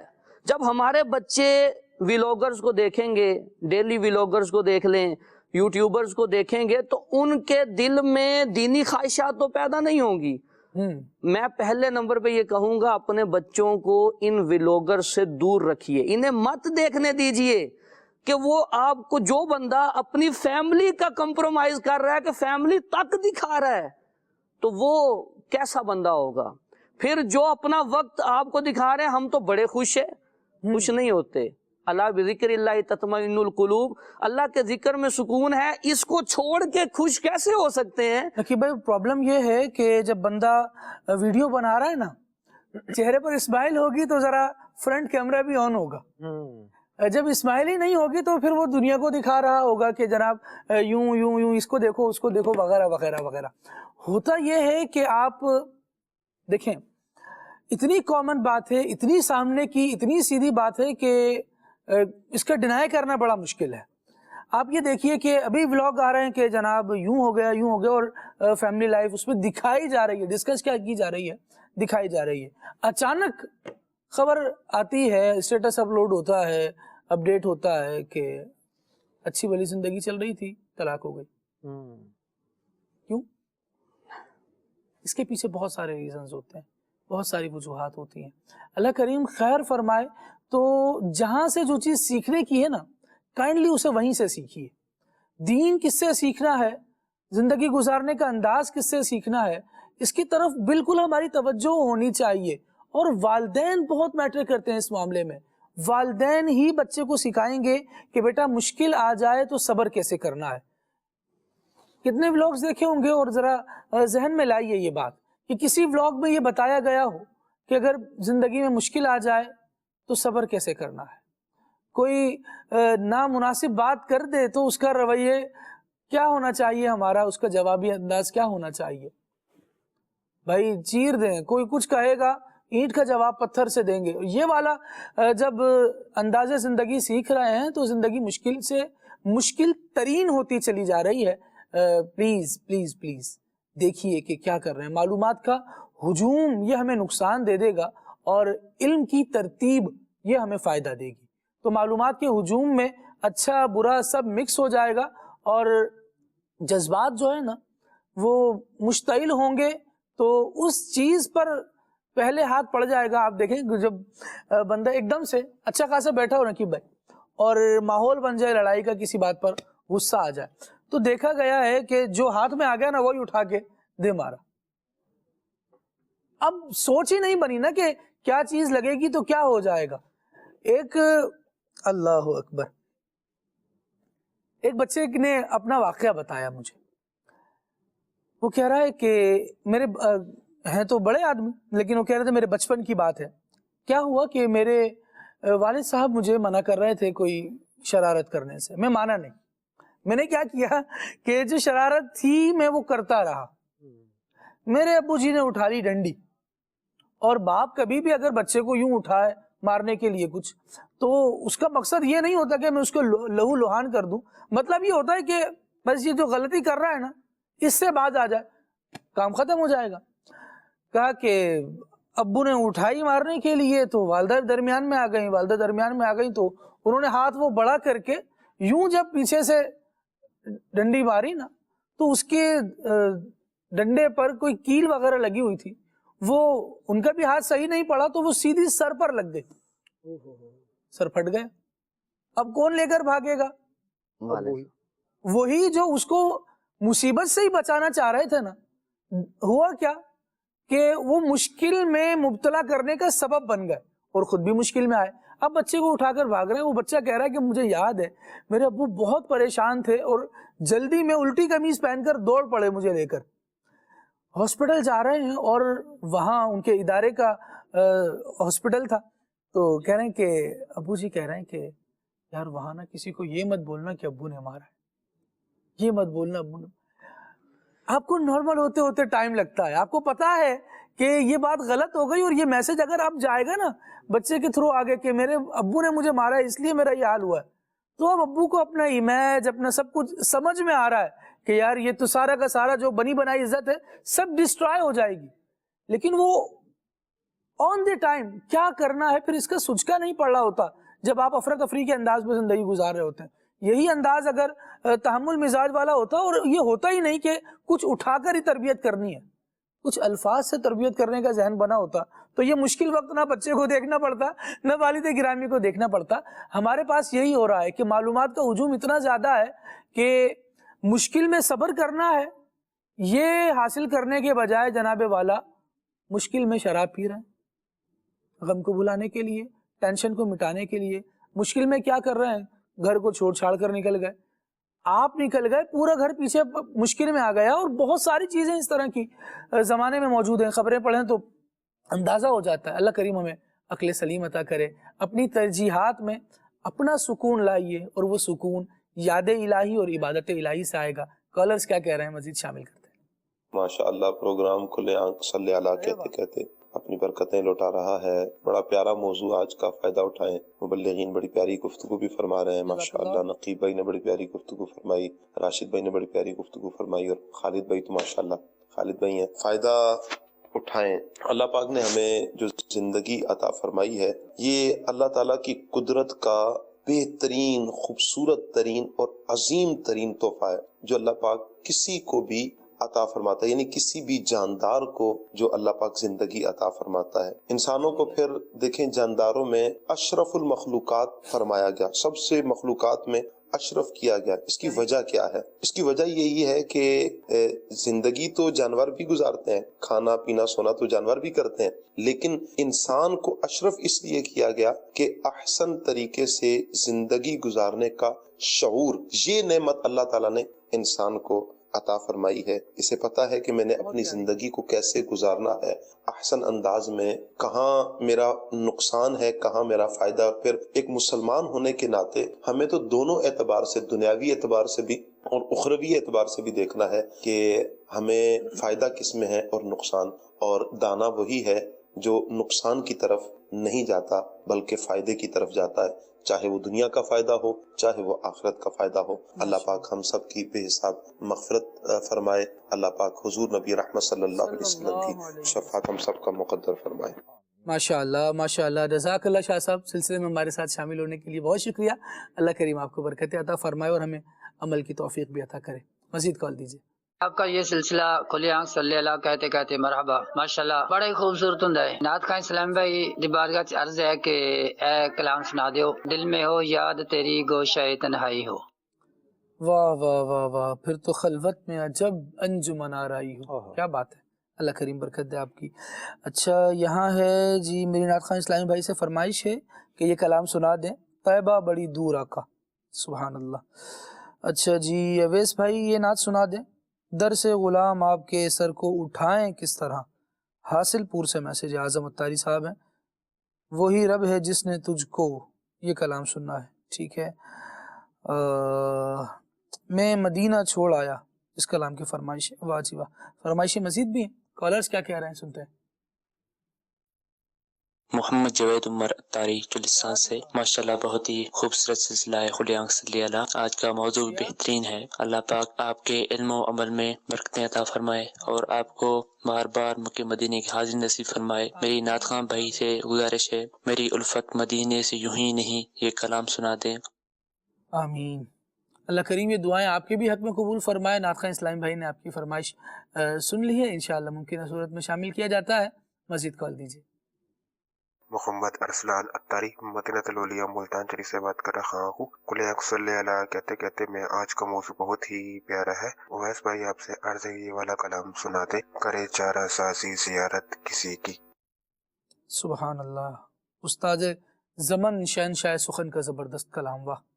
کال دیجیے مزید۔ میرا نام محمد سلیم ہے، تو کلام سنا دیں، میں تو پنج تن کا غلام ہوں۔ واہ واہ واہ، سبحان اللہ۔ اچھا جی عبدالحبیب بھائی کا یہ کلام سننا ہے، مینو شوق مدینے جاوان دا، سبحان اللہ۔ اچھا جی محمد حسان راشد ہیں ڈجکوٹ سے، اور انہوں نے حمد سننے کی فرمائش کی ہے، اللہ کریم برکت دے۔ شہر خانپور سے ہیں رمیز احمد اتاری، اور الف اللہ چمبے دی بوٹی، اس کلام کی فرمائش ہے۔ مزید کال دیجیے۔ میرا نام علی رضا اتاری ہے، میں خانگاہ ڈوگرا ضلع شیخ سے عرض آ رہا ہوں۔ ایک کلام کی فرمائش کرنی تھی، کھلے آنکھ صلی اللہ کہتے کہتے میں، جو ہو چکا ہے جو ہوگا حضور جانتے ہیں۔ سبحان اللہ سبحان اللہ، کیا بات ہے۔ نبی پاک صلی اللہ تعالیٰ علیہ وسلم کے علم کی، حضور کی عظمت کی، حضور کی شان کی بھی کیا بات ہے، نبی کریم صلی اللہ تعالیٰ علیہ وآلہ وسلم جانتے ہیں، اور آپ صلی اللہ تعالیٰ علیہ وآلہ وسلم کے فیضان سے رب العالمین جل وعلا ہمیں فیضیاب بھی فرمائے اور جنہیں حضور کے فیضان سے حصہ ملا ہے وہ لوگ بھی وہ کچھ جانتے ہیں جو عام لوگ نہیں جانتے. جس قدر فیضان نصیب ہوا، جس قدر نگاہ نبوت سے فیض ملا، وہ واقعی پاتا چلا گیا. اللہ کریم ہمیں علم دین کا ذوق و شوق نصیب فرمائے. تو انشاءاللہ بہت کچھ جاننے کا موقع بھی ملے گا. بھی کلام سنتے ہیں، محبت رسول کو دل میں مزید بڑھاتے ہیں. اویس بھائی کی طرف چلتے ہیں. صلو علی الحبیب صلی اللہ تعالی علیہ وسلم.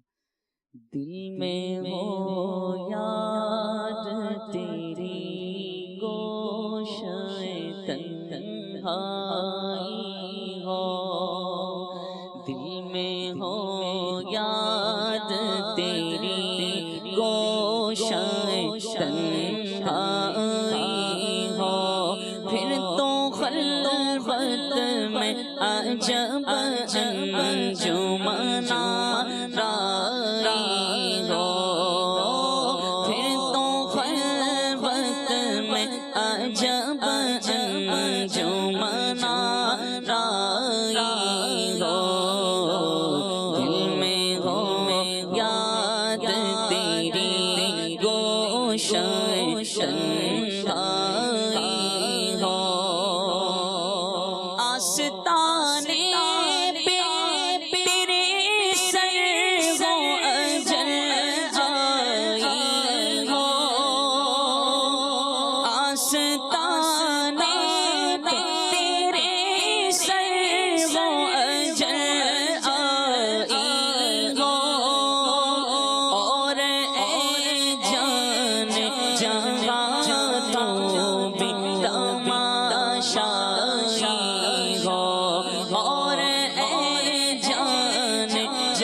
اس کی قسمت سے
لینا بھی آئی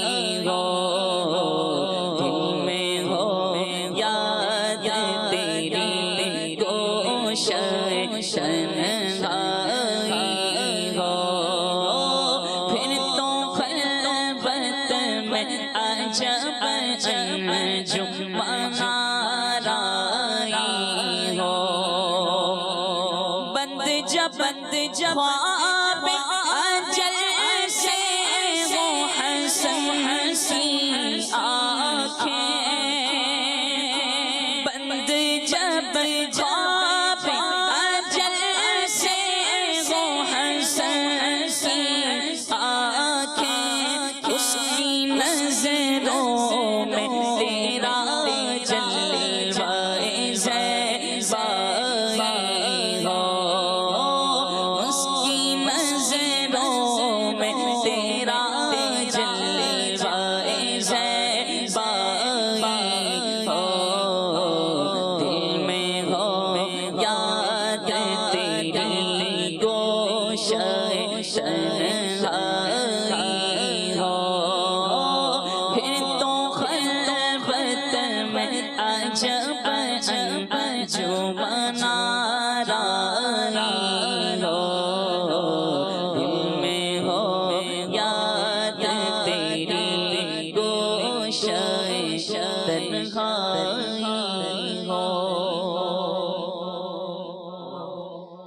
میری الفت مدینے سے یوں ہی نہیں میری الفت مدینے سے یوں ہی نہیں میرے آقا کا روضہ مدینے میں ہے میں مدینے کی جانب نہ کیسے کھینچوں میں مدینے کی جانب نہ کیسے کھینچوں میرا دین اور دنیا مدینے میں ہے میری الفت مدینے سے یوں ہی نہیں میرے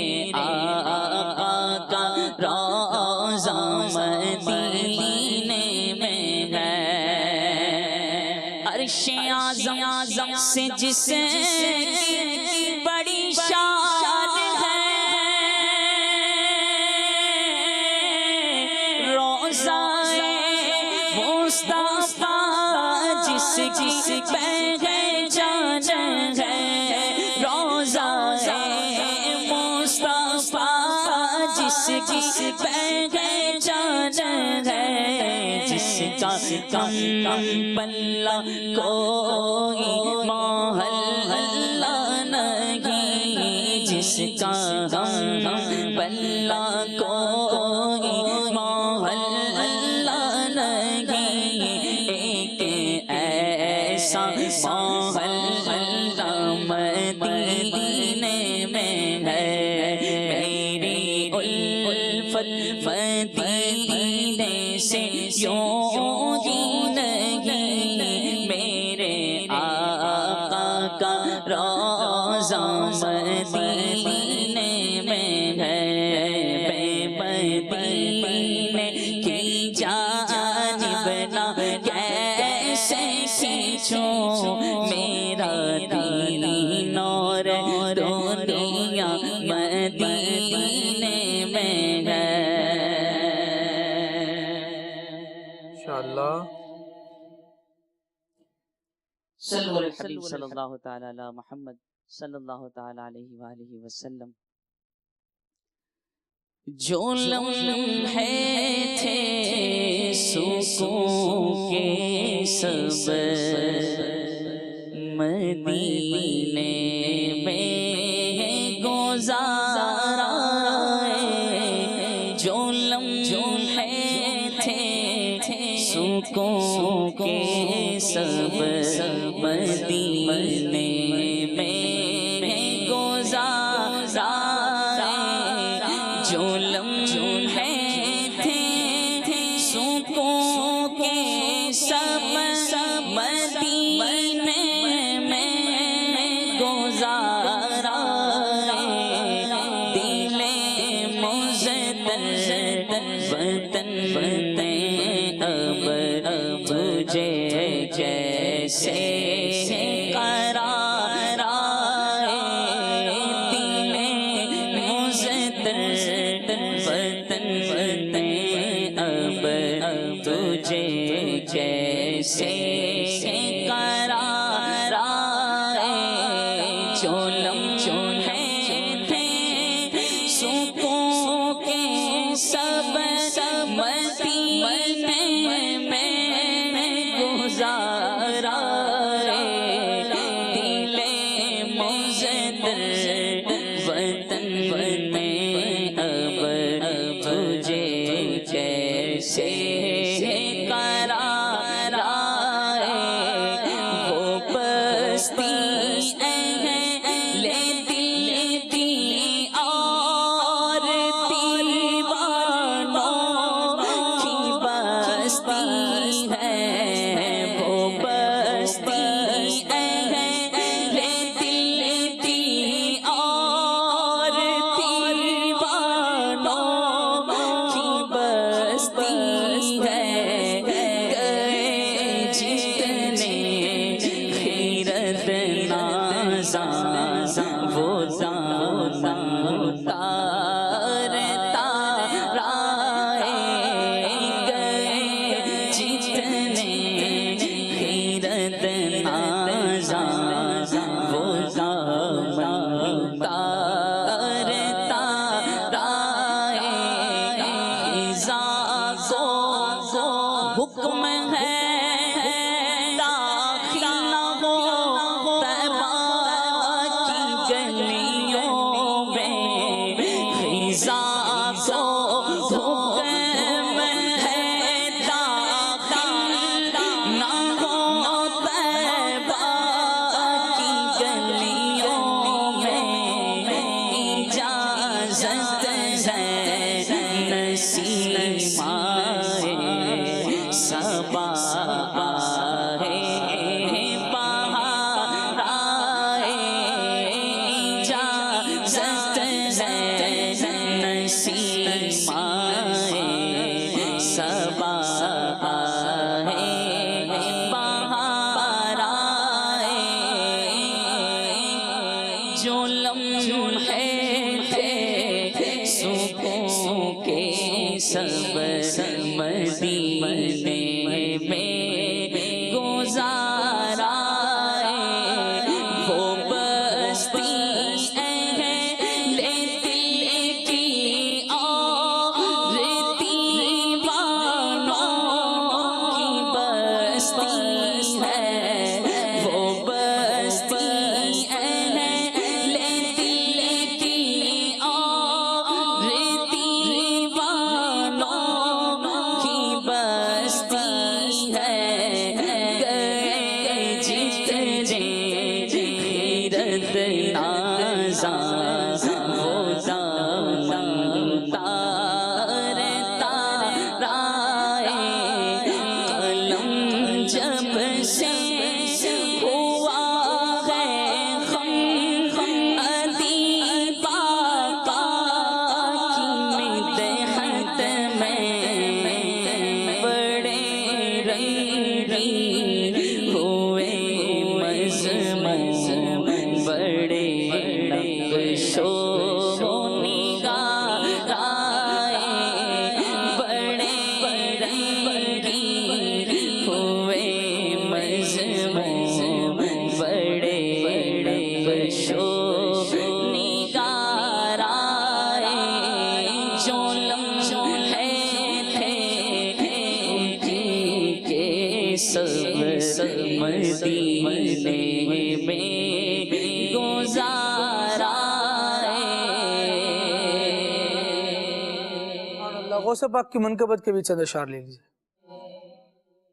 میرا ولیوں کی امام دے دو پنجتن کے نام غم نے جھولی ہے پھیلائی بڑی دیر سے ڈالو نظر کرم سرکار ڈالو نظر کرم سرکار ڈالو نظر کرم سرکار اپنے منگتوں پر ایک بار ہم نے جھولی ہے پھیلائی بڑی دیر سے میرے میرا ہم نے جھولی ہے پھیلائی بڑی دیر سے تم جو بناؤ بات بنے گی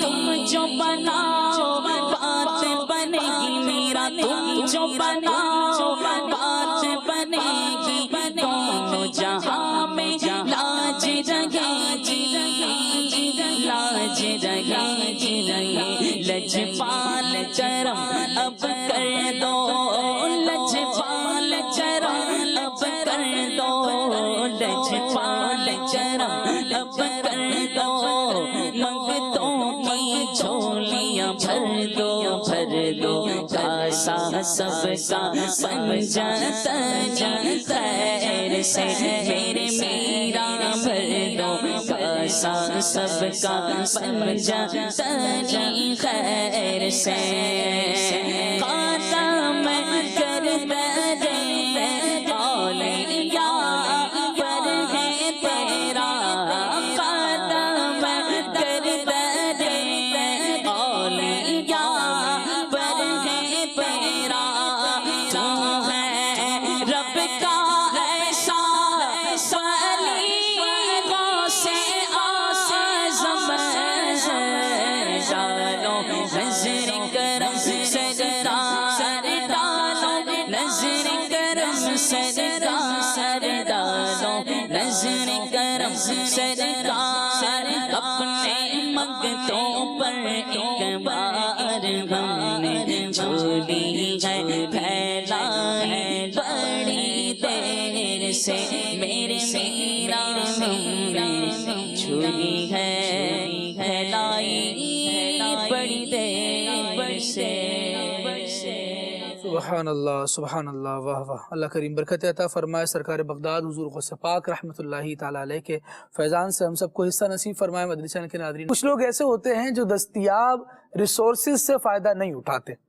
وہ کیا کرتے ہیں؟ وہ ہمیشہ اس کی ٹوہ میں پڑے ہوتے ہیں جو ضرورت ہوتا ہی نہیں ہے.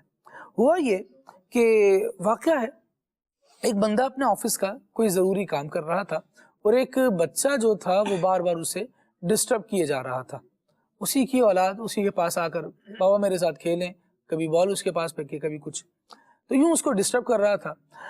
ابو جی نے سوچا کہ اگر یہ مجھے اس طرح پریشان کرتا رہے گا تو میں اپنا کام کیسے کروں گا اور دیر ہو جائے گی. اس میں اس کو بھی بہلایا جائے، اپنا کام بھی کیا جائے، کیا کریں؟ تو قریب ہی ایک میپ پڑا تھا، وہ ورک پہ پیج پر بنا ہوا تھا دنیا کا نقشہ. اس نے وہ اٹھایا نقشہ اور جناب والا اسے پھاڑا اور بچے کو دے دیا، کہا بیٹا اس کو جوڑ کر لے آؤ. بچہ گیا، وہ نقشہ جوڑ کر لے آیا اور فوراً لے آیا. ابو جی کو اتنی امید نہیں تھی کہ اتنی جلدی یہ نقشہ جوڑ کر لے آئے گا. تو ابو جی بڑے حیران ہوئے اور کہنے لگے بیٹا اتنی جلدی کیسے لے آئے؟ تو بچے نے کہا کہ میں نے نقشہ تو نہیں جوڑا، نقشے کے پیچھے ایک تصویر موجود تھی، میں نے وہ جوڑ لی. وہ تصویر کیونکہ اتنے ٹکڑے اس کے نہیں تھے، لہٰذا میں نے وہ جوڑنے میں آسانی ہوئی، تصویر پہچاننے میں آ جاتی ہے، آسانی سے جڑ گئے. تو میں لے کر آ گیا.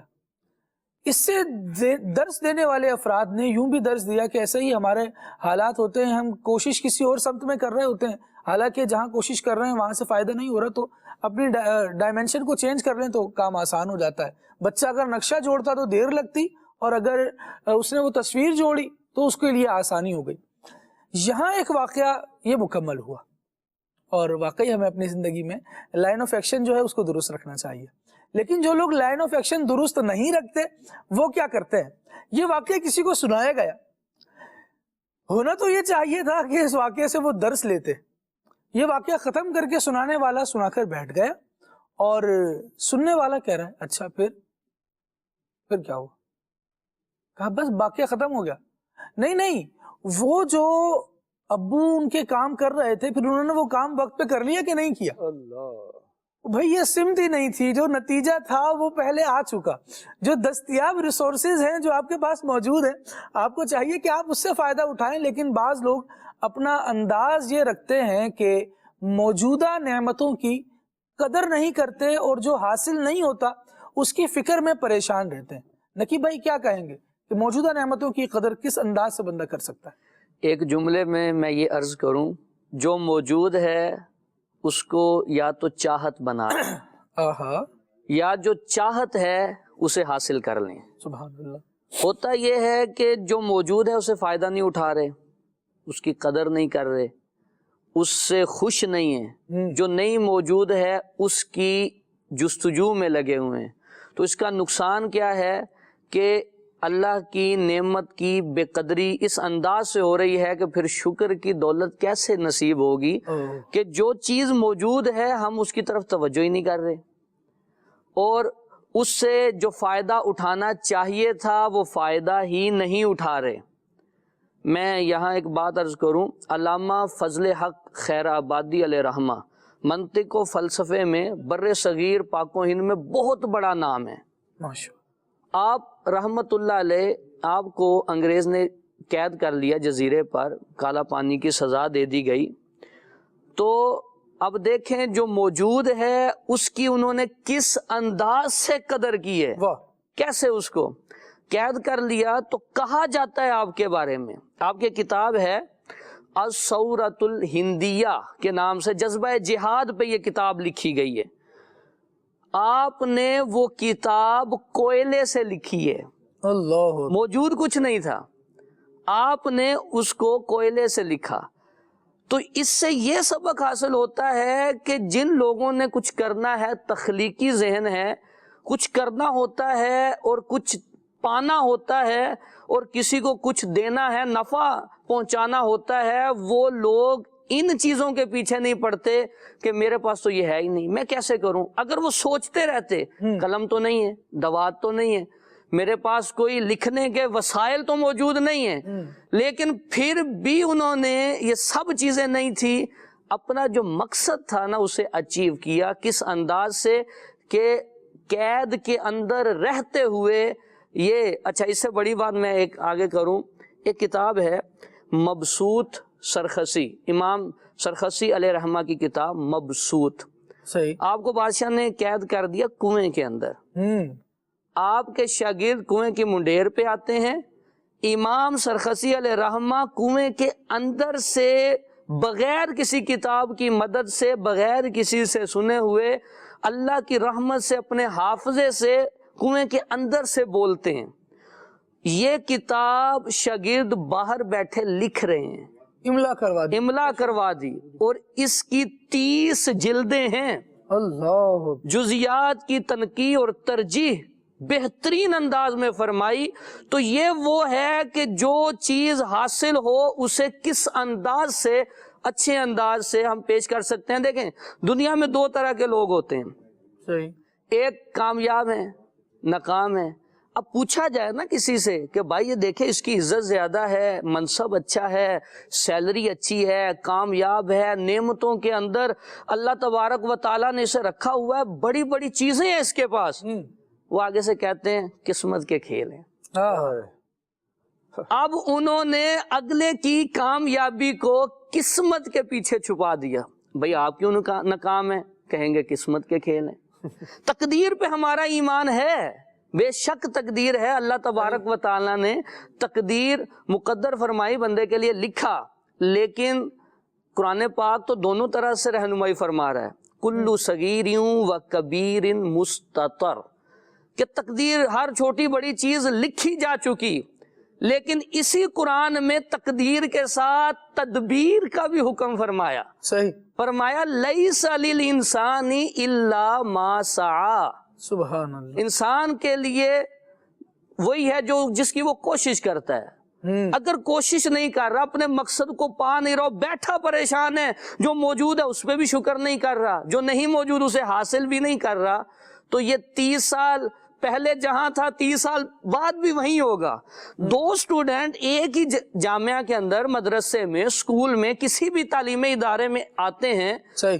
ایک ساتھ پڑھتے ہیں، ایک جیسا وقت ہے، ایک جیسے استاد پڑھا رہے ہیں، ایک جیسی کتابیں ہیں، فرق کہاں آتا ہے؟ ایک بہترین استاد، مدرس، مفتی اپنا ایک مقصد پا لیتا ہے، دوسرا ویسے کا ویسا ہی۔ وجہ کیا ہے کہ اس نے زیادہ دوستیاں نہیں بنائی ہوتی، اس نے اپنے مقصد پہ نظر رکھی ہوتی ہے، میں کرنے کیا آیا ہوں، اس نے اپنے ٹائم کو اچھے کام میں لگایا ہوتا ہے، جبکہ دوسرا اس نے تھوڑا سا گھومنا بھی ہے، کھانا پینا بھی ہے۔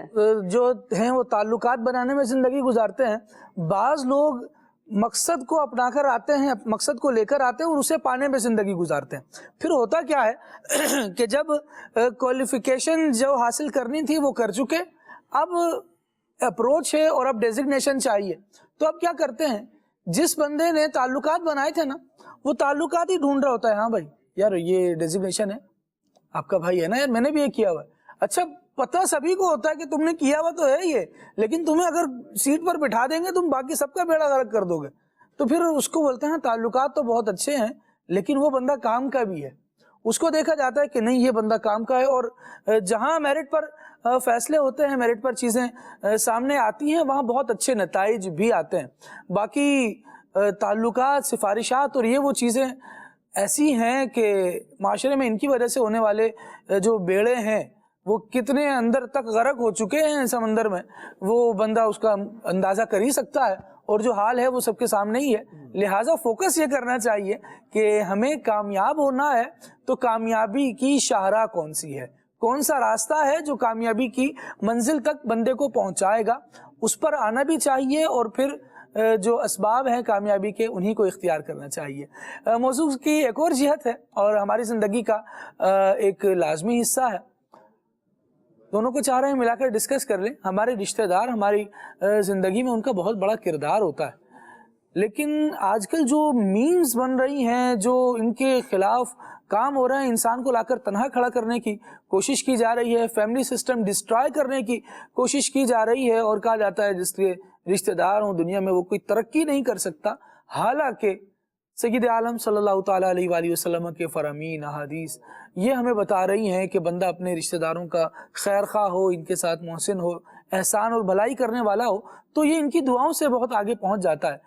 راشد بھائی کیا فرمائیں گے کہ بندہ اپنے رشتہ داروں سے بھی کوئی فائدہ اٹھا سکتا ہے جبکہ میمز اس کے خلاف ہیں؟ دیکھیے رشتہ داروں سے فائدہ اٹھا سکتا ہے اور لوگ اٹھاتے بھی ہیں، لیکن بدقسمتی سے فائدہ اٹھاتے ہیں صرف دنیاوی مفاد کے لیے، دنیاوی اغراض کے لیے رشتہ داروں کو استعمال کیا جاتا ہے۔ اگر کوئی رشتہ دار پیسے والا ہے، شہرت والا ہے، عزت والا ہے، اس کا کچھ نام و مرتبہ ہے، تو اس سے تعلقات بنائے بھی جاتے ہیں اور دنیاوی طور پر ان سے فوائد حاصل بھی کیے جاتے ہیں۔ تعلقات بنائے جاتے ہیں، نبھانے کی ہر ممکن کوشش کی جاتی ہے، اور چاہے رشتہ دار ڈانٹ بھی دے، چاہے شادی میں نہ بلائے، غمین میں نہ بلائے، تو بہت سارے ہم اس کی طرف سے خود ہی عذر تلاش کر لیتے ہیں، اس کی کوئی پریشانی ہوگی، یاد نہیں رہا ہوگا، کوئی بات ہو گئی ہوگی، مصروفیت بھی تو ہوتی ہے۔ لیکن اگر یہی کام کوئی غریب رشتہ دار کر لے، کوئی سگا بہن بھائی ہے، چاہے پیسے والا نہیں ہے، اس کا دنیا میں کوئی نام نہیں ہے، تو اس کو پہچاننے سے ہی انکار کر دیا جاتا ہے، تو یوں نہیں ہونا چاہیے۔ یہاں پر دو تین جہتوں سے عرض کروں گا۔ ایک جہت تو یہ ہے، دیکھیے رشتہ داروں کے حقوق قرآن میں بھی بیان کیے گئے، فرمایا وَآتِ ذِی الْقُرْبَى حَقَّهُ، اپنے رشتہ داروں کے ساتھ، قریبی رشتہ داروں کو ان کا حق دو، ان کے ساتھ اچھا سلوک کرو۔ اور اسی طرح حدیث میں بھی رشتہ داروں کے جو اہمیت اور ان کے فضائل بیان کیے گئے، فرمایا کہ جو یہ چاہتا ہے کہ اس کی عمر میں برکت ہو، اس کے رزق میں اضافہ ہو، وہ رشتہ داروں سے اچھا سلوک کرے۔ قطع تعلقی کرنا، رشتہ داری کو توڑنا، یہ ناجائز گناہ اور جہنم میں لے جانے والا کام ہے، جبکہ رشتہ داری کو بچانا اور رشتہ داروں کے ساتھ حسن سلوک کرنا یہ واجب اور ضروری ہے۔ سب سے زیادہ جن کا حق ہم پر ہوتا ہے وہ ہمارے ماں باپ ہوتے ہیں، اور پھر اسی طرح ہمارے بہن بھائی ہوتے ہیں، ہمارے چچا تایا، ماموں خالہ وغیرہ جو ہمارے قریبی رشتہ دار ہوتے ہیں، ان کے ساتھ حسن سلوک کرنا، بھلائی کا انداز اپنانا، یہ اسلام کی خوبی ہے اور ایک مسلمان کی، انسان کی شان ہے۔ انسان کی پہچان اس کے رشتہ داروں کی وجہ سے ہوتی ہے۔ آپ اگر رشتہ داروں سے اچھا سلوک کرتے ہیں تو اس سے کیا ہوگا کہ آپ کے رشتہ داروں کی دعائیں بھی آپ کے ساتھ شامل حال ہو جاتی ہیں، اللہ رسول بھی راضی ہوتے ہیں، اور پھر دوسرے لوگ بھی آپ کو رسپیکٹ دیتے ہیں کہ ماشاءاللہ اس کا اپنے رشتہ داروں کے ساتھ بڑا اچھا سلوک ہے۔ اچھا، اسی طرح